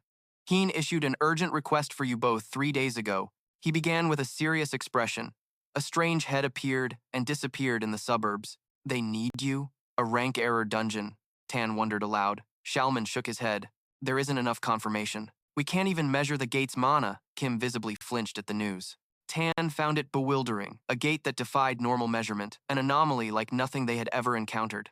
Gate ranks were usually determined by one of two methods. Either a specialized instrument directly assessed the gate's mana, with the final rank usually matching the monsters within, or by gathering reports from association scouts. Rank error dungeons occur when a gate's mana rapidly increases, Shalman clarified, but this is different. Still, no measurements have been taken. Have you sent scouts to investigate? Tan pressed. Shalman's jaw tightened. 5 teams. None returned. Kim slammed a fist on the table. You don't know the rank. You have no information to share, and you didn't even inform me immediately. He leaned forward, his voice a low growl. This isn't just about passing the buck, is it? We have no idea how long this unknown portal will remain open. If it's left unchecked, monsters will pour through. We've seen it before. Every time. It's been a nightmare. Bloody. Chalman opened his mouth again, but Tan interrupted him. Shameless, perhaps, Tan acknowledged, but an emergency, absolutely. Chalman's gaze hardened. I won't take no for an answer. Both guilds will work together to raid this unconfirmed gate. Our original plan included the Junu Guild, he added Chalman, but a sudden overseas dispatch took them out. This is a 3-guild threat, and the deadline is in 2 days. He leaned forward with a grave expression. I will make sure to provide the maximum amount of support funds and reward money. Anything else you need, the association will move mountains to provide it. Tan paused and then asked, Do we have to form a team strictly with guild members? Chalman shook his head. It doesn't matter. But to avoid chaos and public panic, we are limiting access to a small number of verified individuals only. Tan nodded briefly. Their agreement was clear. At the Shuna Guild, Kim burst through the doors, taking off his coat. His subordinates greeted him with deference, but Kim was already on the move. He gave orders. Assemble a team exclusively of members of the guild who are A rank or higher. You have 2 days to select the roster. Kim's mind was racing, a familiar irritation bubbling up. Tan's smug smile replayed in his head. The man always had a trick up his sleeve. He considered Tan an arrogant nuisance and was determined to use this opportunity to knock him off his high horse. His next command was sharp, cutting through the air. Get Kang Yuran on that team now. One of the women hesitated. Sir, Kang, being unaffiliated with our guild and with her personality, she'll probably reject the offer immediately. Kim's voice cracked like a whip. Who doesn't know that? His tone dropped, laced with a threat. I don't care how. Bring her here. Get Kang Yuran here by any means necessary. If you fail, you can consider your careers in this field permanently over. The two subordinates exchanged surprised glances, but quickly affirmed their orders. However, Kim was already one step ahead. Secretly, he preferred that Kang was tied to no guild. It made her the perfect target for a proper recruitment. This was his chance to sign a talent, yes, but more importantly, to prove to Tan that elite power was not distributed equally. 2 days later, the air crackled with anticipation in front of the mysterious gate. Kian stood ready, accompanied by Shin, another man, and a young woman. The girl looked around impatiently. What time is it? The others still haven't arrived. The man checked his communicator. 5 minutes. The Xinghua Guild is notoriously punctual. They'll be here on the dot, the girl scoffed, muttering. That's exactly why I can't stand them. No manners at all. A dangerous look appeared in her eyes. Honestly, if they ever learned anything, I might be tempted to put a bullet in their head. A hand landed with a light chop on her head. Watch your words, Sunjae, warned the guild's vice master, calling her by name. She rubbed the spot, grumbling. Brutally strong, right? He stared at her intently, then lunged. She took off running, laughing as he chased her. Shin laughed as he watched the scene unfold. Your guild members really get along. Tahan offered a faint smile. Looks can be deceiving, but in a fight, they're rock solid. He turned to Shin. Thanks again for coming. Honestly, I thought you'd turn me down. Shin waved a hand. I already told you, Tahan. With the item you gave me, I'm honored to help. He paused with a different glint in his eyes. But there's another reason. 5 days ago, a system window popped up, a hidden quest. Only a handful of players got it. The selection process hadn't even started, yet I was already chosen. Why would I turn it down? Shin continued. The difficulty is extreme, sure, but the rewards are insane. Some players even awaken new abilities. Tahan nodded slowly. It seems it's related to this dungeon. He then offered an apologetic nod. I'm sorry about Kim. His rudeness is unavoidable. Just then, Kim and his team approached, looking genuinely surprised. You're early, he said grudgingly. Not exactly an apology. I'm overwhelmed, but I guess the Overkill Guild has time to spare. It must be from spending all your days in low-rank portals. No wonder you have so much free time. The Overkill Guild's vice leader leaned into Shin. Ignore him. Don't give him any ammo. She started to retort, but he cut her off, his voice firm. Just ignore him. He swept his gaze across both groups. The rivalry between our guilds is as ugly as ever. It's not just personal anymore. It's splashed all over the mass media.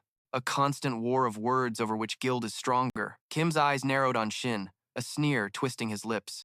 So you're Tahan's big secret, his hidden card, acting like he has an ace up his sleeve. But it's you, he said with disdain, looking Shin up and down. Going on a trip? What's with the clothes? His tone grew sharper. This isn't a picnic. Dungeon raids are no joke. It looks like you're just here for a carry. A girl quickly stepped between them. Calm down, Kim. We have a new member, Kang. Kang, who had overheard the dispute, cut in sharply. Didn't you say we had no time to waste? There's no time for arguing. Let's go. Sun looked on in surprise, a jolt of awe running through her. Kang, their party roster was insane. This was Kang, Korea's strongest element master, capable of wielding all 6 elements. An S-rank sorcerer, add Kim and Tahan to that mix, and they had an all-star team. This raid, a piece of cake, she would gladly get carried. Shin, however, felt a cold dread settle within him. Easy, not a chance. This dungeon was the exact same one from his previous life. Last time, 8 high-rank awakened entered. Only Tahan crawled out, barely saved by a desperate secret skill. The gate had vanished without a trace, an unprecedented catastrophe. 7 top-tier awakened were simply declared missing. The association had buried the incident so thoroughly that practically no data remained. Shin couldn't guarantee their survival, let alone his own. Victorious, they entered. Kim immediately lunged forward. His attack destroyed a dummy with casual ease. He laughed, too easy. Shin's unease grew. Why did it seem so simple? On the way back to the entrance, Shin commented about the cool architecture only for the guild's vice leader to scold him. Lower your voice. A moment later, silence. The door had disappeared, or rather, it was sealed. The guild's vice leader, Overkill, slammed his fist against the invisible barrier. He then tried desperately to pry it open, but it held firm. We'll have to force it open, he declared. Shin's voice was monotone. Do you want me to break it too? Some members of the group launched attacks, their skills crashing against the door, but it didn't even budge. Stand aside, Kim barked, shoving them back. I'll handle this. Before Kim could unleash his power, 2 figures emerged from the shadows. Tora maids, blades gleaming. Kim reacted instantly, striking them down. What are these things? How dare they stand in my way? Impressive skill, one of the girls murmured, looking at Kim. He scoffed. It's no big deal. Why waste more on trivial trash? But as she watched, the trivial trash began to move. Their broken forms were reforming. Resurrection. Kim barely glanced at them. They have a regeneration skill, he stated with a smirk on his lips. But they'd need a power level I haven't seen in this entire dungeon just to slow me down. He flicked his wrist and 2 colossal glowing hands appeared, crushing the respawning monsters. While the others battled the relentless monsters, Shin and Khan remained noticeably still. Why aren't you fighting? Shin finally asked her. She answered quickly. Same question for you. He simply said, I'm a support-based production class. For no real reason, she replied with an indifferent shrug. I just don't feel like putting in the effort for this party. She had been briefly excited, looking forward to working alongside Korea's strongest, but this was all show and no substance. They couldn't even defeat one monster. If she had known, she would have rejected the invitation immediately. Shin, however, focused on the monster's tainted mana. It felt wrong, unnatural, as if invisible threads linked them all with its corrupt energy, converging on a single, unseen object. Break that, and maybe the whole thing collapses. He also questioned the point of showing his true intention to this group, but he figured his rented powers would be enough to get by. Meanwhile, Kan finally moved, an arcane glyph blooming beneath her feet, conjuring something small from the earth. Shin watched, then asked, Do you have enough mana for these bugs? Why don't you send that out? Like I said before, she replied, casually annihilating a nearby one with a flick of her wrist. I only kill what I want. It's worth checking out. Then, Shin mused before adding with a smile, Are you scared of bugs? Shut up, she snapped, her voice laced with irritation. Are you trying to be annoying? I'm not interfering, just observing, he replied, though a hint of apology softened his tone. There's a biggest insect monster nearby, you know? Elsewhere, Kim was hammering away at the endless horde, frustration growing as they resurrected faster than he could take them down. Why aren't my attacks working? Tyene was also fighting with grim determination. Then, without warning, everything fell silent. Shin blinked, disoriented, wondering what had just happened. He finally felt energized, a potent energy vibrating in him, even as a spark of his own small flames seemed to die out. The control object, it seemed, was destroyed. As Shin absorbed its mana, a clear realization came to him. This was the source of the resurrection ability. Without his unique sight, the tainted mana would have remained hidden. He couldn't help but wonder if this very secret had doomed their raid in his past life. Tyene reported to the sub-guild master. The lobby was practically clear. Not knowing what awaited them, he urged a complete sweep of the entire first floor. The sub-guild leader agreed immediately, taking the lead and ordering the others to follow. They pushed forward at full speed, only to run head-on into another group of the same monstrous creatures. Kim didn't hesitate, shoving the sub-guild leader aside. I'll go first, he barked, launching himself into the fray. As the battle raged, Shin's mind was racing. It was possible that the mana that they were accumulating came from an object within themselves. Shin pointed to a precise spot. Shoot there, he ordered. Confusion clouded his face. Will that break the controller? He asked. Shin quickly explained the situation to the others and, in an instant, they all understood. The solution was simple, brutally efficient. Shin marveled at their speed. The first floor was cleared in the blink of an eye. They moved through the last room with brutal efficiency, quickly reaching the stairs. The first floor is clear, Tyene announced. It's time for the second. Don't act like a damn leader, you idiot, Kim snapped. You already knew what was going on. Tyene, ignoring Kim's outburst, signaled his own people to follow. Kim watched him furiously, convinced that Tyene was deliberately avoiding him. Fine, he thought. I'll have to crush his pride too. But then, a sharp pain shot through Kim. He had pushed himself too hard in the last fight. Let's go, he growled, the bravado fading. The girls immediately suggested they stick together. A slight unease bothered Shin, a lingering feeling about Tyene's words. Though nothing concrete stood out to him, he had to be sure. Splitting off, he slipped into the next room alone. Just ahead, on the second floor landing, stood a lone figure. A wave of pure power hit them. No time for skills, Kim yelled, as the others were instantly surrounded, struggling desperately to protect themselves. Is everyone okay? Tyene's voice cut through the chaos, his mind already focusing on the unseen monster. This thing was high rank. He could feel it. The sub-guild master confirmed that he was okay, and Sun quickly added her own, I'm fine, but then her voice broke. Shin was gone. Taijin's blood ran cold. He surveyed the swirling confusion, realizing something terrifying. He hadn't seen Shin since the attack began. What the hell happened to him? Shin screamed, his voice cutting through the noise. Meanwhile, alone in that strange room, Shin felt the frantic pulse of the battle outside, and it wasn't going well at all. He had finished absorbing the last of the mana. He needed to get back to the others right now, but when he turned, the door was already sealed. He tensed, scanning the enclosed space. There were enemies lurking here too. Just then, a little girl appeared from behind the sealed door, a tiny doll in her hand. Shin's mind reeled. A little girl here! Are you the hunter? She asked. Then, without waiting for an answer, she turned to leave. Just follow me, she instructed. Shin asked, how do you know I'm a hunter? She paused, looking back. The lady downstairs told me that a hunter would come to save me, she explained. She just said we should leave together. You're here, so you must be the one. A lady downstairs? Shin frowned. As they headed for the stairs, the little girl looked at him. Don't you know her? She asked, her brow furrowed in confusion. That's weird, but I know you're the hunter she said would come. Downstairs, the girl shouted. Ma'am, wake up! He's here! Just as she said, Shin looked at the woman whose vacant stare suggested severe psychological trauma. He got straight to the point. I was sent by the Hunters Association, he stated, hoping to break through the mental fog she was in. That snapped her out of it. She sat up straight. A wave of palpable relief washed over her. Thank you, she gasped. I'm the 4th scout they sent. The first 3 never came back. So I was ordered to investigate and find them. But as soon as I entered this dungeon, dolls came swarming from all directions, charging straight for me. They took me completely by surprise. I tried to get back to the door, but it was sealed. The top part blocked by wood, trapping me here. Shin, assuming they shared a similar situation, asked if she knew what had happened to the other scouts. She nodded. From the entrance, she had called out their names, but something didn't feel right. They seemed unconscious. Suddenly, they attacked her. She fled, eventually meeting the little girl who had helped her, only for the scout to mention that the little girl had played too rough with her. Shin pressed for the girl's name. Elizabeth, she replied, but I prefer Beth. He suggested they regroup and leave, arguing it was too dangerous to stay. She countered that the second floor outside was even more dangerous. They resumed their desperate battle against the invisible entities. Shin sensed the enemy's stealth was finally faltering, which made him wonder if they were, in fact, human-type monsters. Suddenly, a card came fluttering down. Shin's eyes locked onto the face. It matched one of the missing scout posters from the association's president. Z's voice cut through the air. Their faces looked familiar.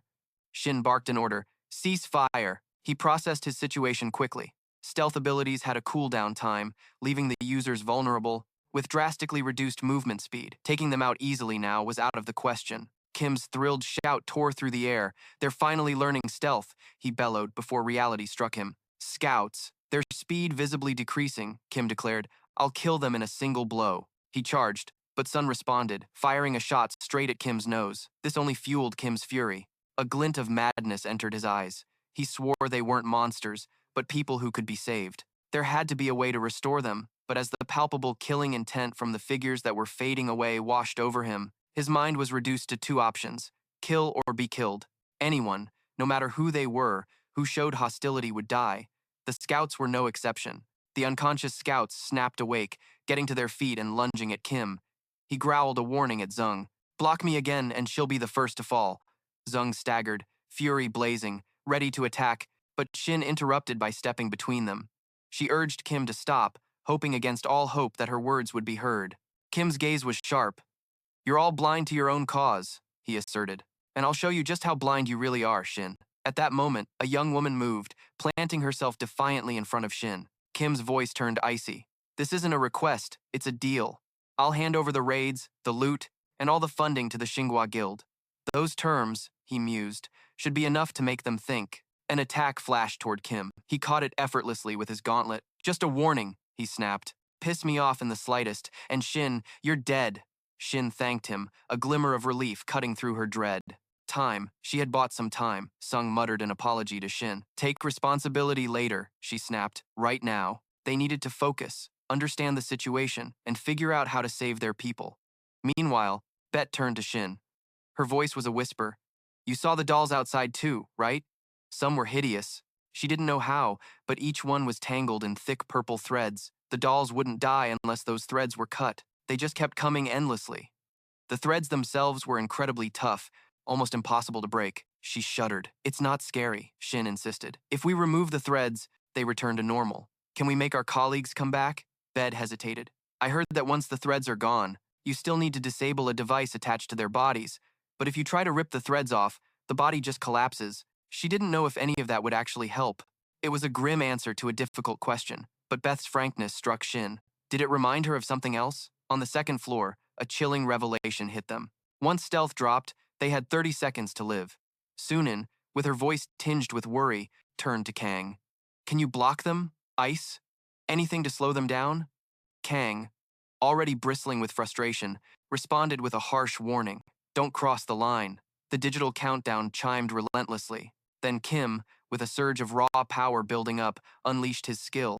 He lunged to attack only to hit an invisible wall. His skill had been nullified, and the throbbing pain from before began to burn, intensifying with every heartbeat. A crisp, calm voice cut through the tension. Shin had disengaged just in time. Shin, standing shoulder to shoulder with Bet, admitted, We barely brought you back. From here on out, it's my show. Tajin, his eyes wide, turned around. Shin, where did you go so suddenly? Shin's voice, though distant, held a reassuring calm. I just needed to check something. It's no big deal. Nothing to worry about. Tajin sighed in relief. But this is a dungeon. No more disappearing acts. Understood? Behind them, Shin alerted Tajin, scouts going back into stealth. Tajin moved forward, positioning himself. Stay back, he ordered. As the invisible enemies ghosted past, Tajin's blood ran cold. They were hunting Shin. Watch out, he barked. Shin! He saw them, though. The threads of tainted mana like glowing spider silk gave away their hidden forms. A blur of motion, Tajin took a hit meant for Shin.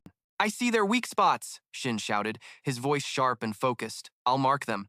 Aim true. Avoid hitting the main body. Tajin nodded, a question forming. The blue fragments? Shin began to point, and Tajin attacked, taking down a doll with a single, precise strike. As he fought, The strategy clicked into place. This was the way. The circular device in the center, Shin directed. That's the core weakness. Aim for it. With each strike aimed at the designated targets, the dolls began to crumble. Tajin frowned in confusion. Why now hadn't they broken like this before? Once the last doll lay shattered, Tajin turned to Shin, the question from before resurfacing. So, when you checked on something on the first floor, did you find anything important? Shin reported that there was nothing special on the first floor.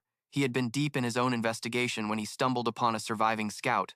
Her condition was critical, so she couldn't join them. But she had relayed the full situation and, crucially, their weak spot, Tajin interjected. And the girl, Bet, had helped him find the scout. Shin replied. Her parents, it seems, were trapped deeper in the dungeon. Kim looked at Bet, his expression hardening. Something's wrong, he stated. Shin nodded. What exactly? Kim, sensing his doubt, scoffed. Seriously, a normal girl in here? The gate is a top-level secret under constant surveillance by the association. Don't let her appearance fool you. It's monitored every single second. There's no way someone could have gotten in like that. Tajin acknowledged Kim's point but warned, don't jump to conclusions. Kim snapped, you're just looking for cracks in my logic. Would you still be wandering around blindly if I hadn't been lenient with all of you? Maybe I should just cut my losses and kill every guild member here while I have the chance. Tajin's voice dropped low. I'm not looking for a pointless fight, Kim. But it seems you need a lesson in raid harmony. His eyes glowed violet. Kim acts like he's above us, Zun declared. This is the perfect opportunity to put him in his place. But the girl beside Kim scoffed. And you don't. Stop Tajin instead of just talking. Nonsense. And if he gets himself killed? Shin retorted. And who exactly do you think is going to die? Do you really think Taein will lose? Taein will, she insisted. Her voice was tense with panic. Sung, hurry up. Stop him. Kim's rage erupted. Do you think you'll be able to drag your guildmaster out of here once he's unconscious? Taein, equally furious, met his gaze. Power surged between them, crackling in the air as they prepared to clash. Shin felt a jolt, a sudden surge in the room's chaotic energy. He couldn't pinpoint why everyone's emotions were spiraling out of control. A shimmering aura pulsed around Beth. She smiled, admitting she had only nudged their emotions, but they were tearing each other apart like madmen. Pathetic, she called it. Then she turned to Shin, thanking him for inadvertently helping her deploy her brainwashing ability. She had needed a way to get close without raising suspicion, and he had been the perfect unwitting accomplice. Shin's blood ran cold. Initially, he had seen her as a monstrous child, but when had that changed? When had she become a normal little girl in his eyes? He had been under her brainwashing influence since their very first encounter. Too late. The realization hit him like a physical blow. He had to stop this now. Before the entire group fell under her spell, he struggled to move, but invisible threads tightened, holding him fast. A cold dread seeped in. He wasn't the only one. Everyone else seemed caught in the same invisible web. This was her method, using corrupted mana to twist not just physical bodies, but the very minds themselves. He watched in horror as the truth clicked into place. And yet, he had overlooked every sign, swallowed every lie. Suddenly, something familiar resonated through him. His passive skill, mana absorption, kicked in. As he siphoned away the pervasive corrupted mana, a grim certainty settled in. She had picked the wrong opponent.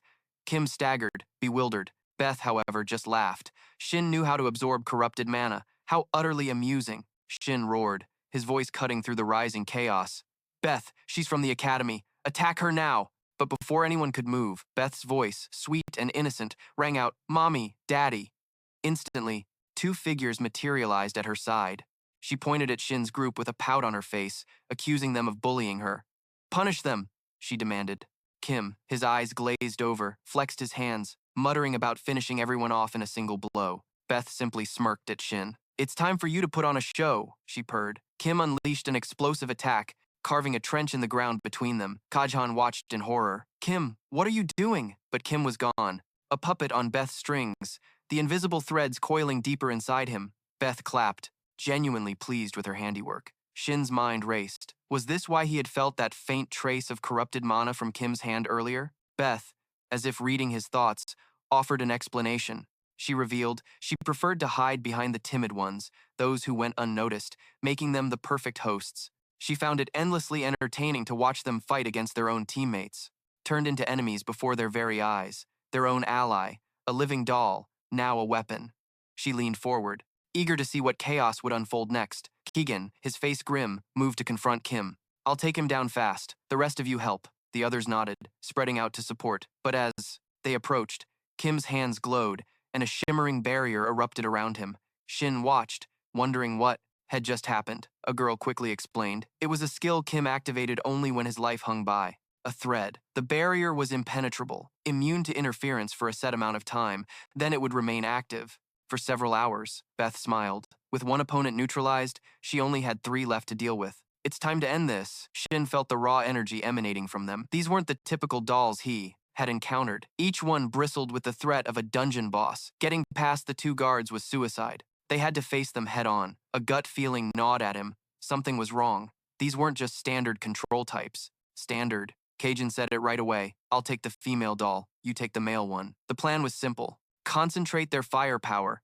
End this fast. Sung nodded grimly in agreement as the male doll Kim charged toward Cajun. Cajun met him, ready. Shin watched Kim manipulate threads of ice and mana. An idea surfaced. Was this the skill that turned enemies into dolls? And if so, was there a glitch in the system that interfered with Kim's supposedly impenetrable shield? Shin suspected that the skill of Kim involved turning hunters into dolls, but the pieces didn't fit. Kim's transformation had been instantaneous, even after absorbing everyone's tainted mana. However, before, when everyone was tied up by those same threads, Beth had the perfect opportunity to turn them into dolls, and hadn't. It didn't make sense. As the others fought, Shin's mind raced. If Beth was just toying with them, why the elaborate charade of leading him to the lost scout? She had even taught him the weak points of the converted doll. Then, after gaining his trust, she had abruptly revealed her true colors, making it all pointless. It wasn't the behavior of someone who reveled in manipulation. It was almost as if she was being forced to fight. Kim landed a brutal blow on Tahin. Shin noticed the incredible durability of Tahin, but the impact was still significant. Fortunately, the weapon Shin had, created for Tahin, allowed him to channel power, maintaining control, and keeping it ready to explode. It was unfortunate, but at least they had that ace up their sleeve for situations like this. Then Sun shouted to the vice guild master of the guild, enough, he should be softened up by now. She unleashed an enhanced bullet, tearing a huge hole in the doll's chest. It still moved.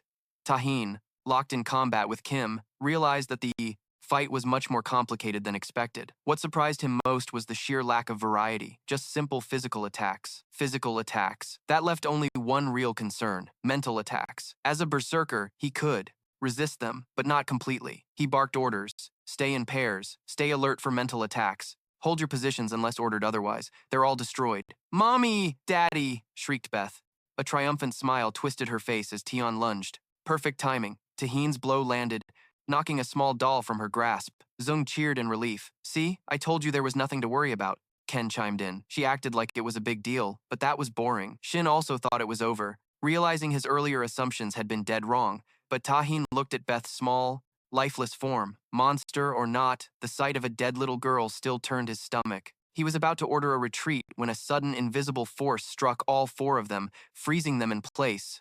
Not magic, not a mental assault, but an overwhelming presence, something utterly alien and terrifying. Shin recognized it instantly. Just as expected, he muttered, the hidden boss. A system screen flickered, displaying new main and bonus objectives along with their grim rewards. Then Rose, her true form, a vampire of chilling beauty, appeared. Thank you, she purred, her voice now a melodic whisper, thick with dark power. I've been waiting for someone to destroy my parents. Her smile vanished, replaced by a snarl of pure venom. But instead, they betrayed me. Now they will live eternally bound by my power. Her voice rose to a furious crescendo. Ungrateful bastards, rats abandoning me in that pathetic, useless body. A dark laugh escaped her, echoing with ancient malice. Now, I finally feel alive. How long has it been? Every second in that weak form was torment. I hated it, Kang roared, snapping Sung and the guild vice master out of their stupor. Don't just stand there like idiots. Prepare for what's coming. He knew with cold certainty that not even Tahin's raw talent would be enough against a monster like this. Beth's gaze landed on Tahin, a twisted smile playing on her lips. You're cute, she cooed. Then her eyes narrowed. But you're still a bastard. Her words confused the others, but Beth just laughed. Let's see, shall we? She mused, a predatory gleam in her eyes. Emile, it's been a while. With that, she unleashed the essence drain. The group immediately convulsed, coughing up blood. Kang's mind raced. The high-rank undead excelled at absorption-type magic, but to suppress all of them at this distance with no visible conditions or preparation. Just how monstrous was Beth? Tahin ignited his flares, channeling raw power. Beth watched, unfazed. Strong, she acknowledged. strong enough that even in your current state you might have been a problem. She tilted her head. If you had been able to use your full power, the results might have been different, but that won't happen. Shin looked at him, the question hanging in the air. What threat percentage did Taheen honestly believe they were facing? Taheen, sensing the unspoken challenge, demanded, "What are you talking about?" Shin explained. Your berserker bursts have a strict limit, Taheen. You can't maintain 100% output without your body and mind shattering to pieces. I know you are adjusting it, but you are still new to the explosion skill. You are still figuring out how to handle it. Last time against Hirochin, you barely reached half your maximum. My guess is you have been holding back even more since then. Tagen winced. Even then, my strongest sword shattered to pieces, and honestly, in this state, I do not know if I can reach a performance level that I have never attempted before. But it will buy us time, Shin smiled. A part of me wants to monopolize your skills, you know? Ridiculous. I know. A strange energy rippled, making Tagen tense up. Mana, Shin felt it too. It seems we are bound together now, he continued in a low voice, so we might as well keep pushing each other, making sure we both grow. The words had barely left his mouth when Shin activated demonic weapon production. He had accumulated 100 units of tainted mana, scouring the demonic realm for the perfect weapon. With one last push, the process was complete. The demonic leviathan materialized, humming with dark power directly in front of Tagen. Take it, Shin urged, his eyes blazing. Show us what you can really do. Tagen felt it immediately. This sword was different. Any other blade, regardless of its power or special abilities, he would have taken it without a second thought. But this one radiated something alien. Even knowing Shin had forged it, Tagen hesitated for an instant before his hand closed around the hilt. A jolt of raw power surged through him. The tainted mana was palpable, crackling with a distinctive flame attribute. It was terrifyingly powerful. Tainted mana and a fire attribute, Bet mused. Her voice a low purr, quite strong. Too bad for you. Then her hand glowed. A crimson surge of blood magic activated her bloodbath territory. Crimson tendrils instantly seeped into Shin's shoes. A wide area ability, he realized. His mind raced. It was absorption, a nullification effect. Bet's cruel smile widened. The absorption is not as intense as it could be, darling, but it is still very versatile. Her gaze sharpened. Your mana management, your basic metabolism will slowly grind to a halt. Everything, down to your bones, muscles, nerves, and veins, will simply melt away. The pain will not be overwhelming, but it will take its toll. Tagen kept advancing. Bet watched him, a cold thought forming. He is still moving as if nothing happened, even after her annihilation technique. But it was a lie. Tagen's body was not his own. The sword controlled every twitch, every step. This power, far beyond what she had seen, was a new challenge. Good. More fun for me when I shatter these dolls. He lunged. Bet instantly counterattacked, unleashing a thirsty hand of blood magic. The crimson claw surged forward, but Tagen met it head-on. A blinding flash erupted from his sword, tearing through the attack and annihilating it. Bet's eyes widened, confusion clouding her features. Was it pure strength? It easily doubled his previous output, maybe even more. Shin, equally stunned, saw Tagen's blade plunge into Bet. She choked, spitting a spray of blood, a chilling one. A realization dawning on him. He had been holding back the entire time. Then, the system screen flickered for Shin. Main objective completed, successful raid, hidden boss defeated. A reward box materialized, and Shin immediately hoped for recovery or mana capacity items. The sword of Leviathan glowed and then vanished. Shin scanned its description. A new question was forming. Was acquiring weapons purely random, or was it guided by some unknown standard? Tagen staggered. The sword's influence was gone. His body trembled violently. What? What just happened? Don't overthink it. Stay still, Shin advised, his voice firm. Tagen could barely stand. Moving was out of the question. You're too injured. You pushed yourself too hard, expending so much power. Shin shook his head at Tagen's recklessness. Let's rest. It doesn't look like anyone is going to die just yet. Tagen stumbled toward Bet, who managed a weak smile despite her injuries. Congratulations, Shin. Shin looked at her critically. It doesn't look fatal. So, is the raid really a success if she's still breathing? He turned his attention to her. The tainted mana, the dolls, it all traces back to you, but you don't control them. They protected you, like property. Explain. Bet nodded. They have to protect me. I'm their precious power source, the one that keeps them running. She began a story from a long time ago. On a whim, I did something I never would have. I saved a specter from drowning. A strange story, sure, but it didn't end there. The dolls, equally strange, wouldn't let their savior go. They invited me to stay. A human had never done such a thing before, and I found myself trapped. I'm not sure when the turning point came, but when I truly awoke, I was no longer a guest. I was family. For a brief time, I was happy. Then, the truth broke through. They hadn't accepted me out of kindness. It was my weakness, my foolish empathy, that allowed them to betray and control me. That was the proof that I had grown soft. So they sealed me in this girl's body, blocking most of my abilities. Now I only exist to supply the tainted mana needed for their protection. Protect them from what? Shin wondered. Aloud, Bet wasn't sure. She asked if he had looked outside since entering the estate. The view was mesmerizing. A vast, endless desert stretching to every horizon. An endless landscape, no matter the direction, but it wasn't natural. This was an artificial space, a barrier designed specifically to protect the estate. Her mother, Bet believed, had used her power to conjure it, to protect them from the monsters. Beyond the fissure, Shin's reaction sent a chill down his spine. His world also knew of the fissure. That must have been how he arrived. It felt as if their worlds had mirrored each other's doom. Fissures opening in the sky, humanity awakening to mana. Then, one by one, gates opening, unleashing monsters. Far worse than any vampire like her. Shin stepped closer, questions burning. How had her world survived? The calamity of the gates? How many years had passed since the first fissure? The calamity, she answered. For her, it was inevitable. I didn't witness it firsthand, unfortunately. Trapped in that body, she had endured years of darkness, unable to move, unable to act. During that time, her world had fallen, and the estate became a lonely island. Only recently had she regained her movement, and with it, the system window had flickered before her eyes. Shin understood. The system window. She was a player just like him.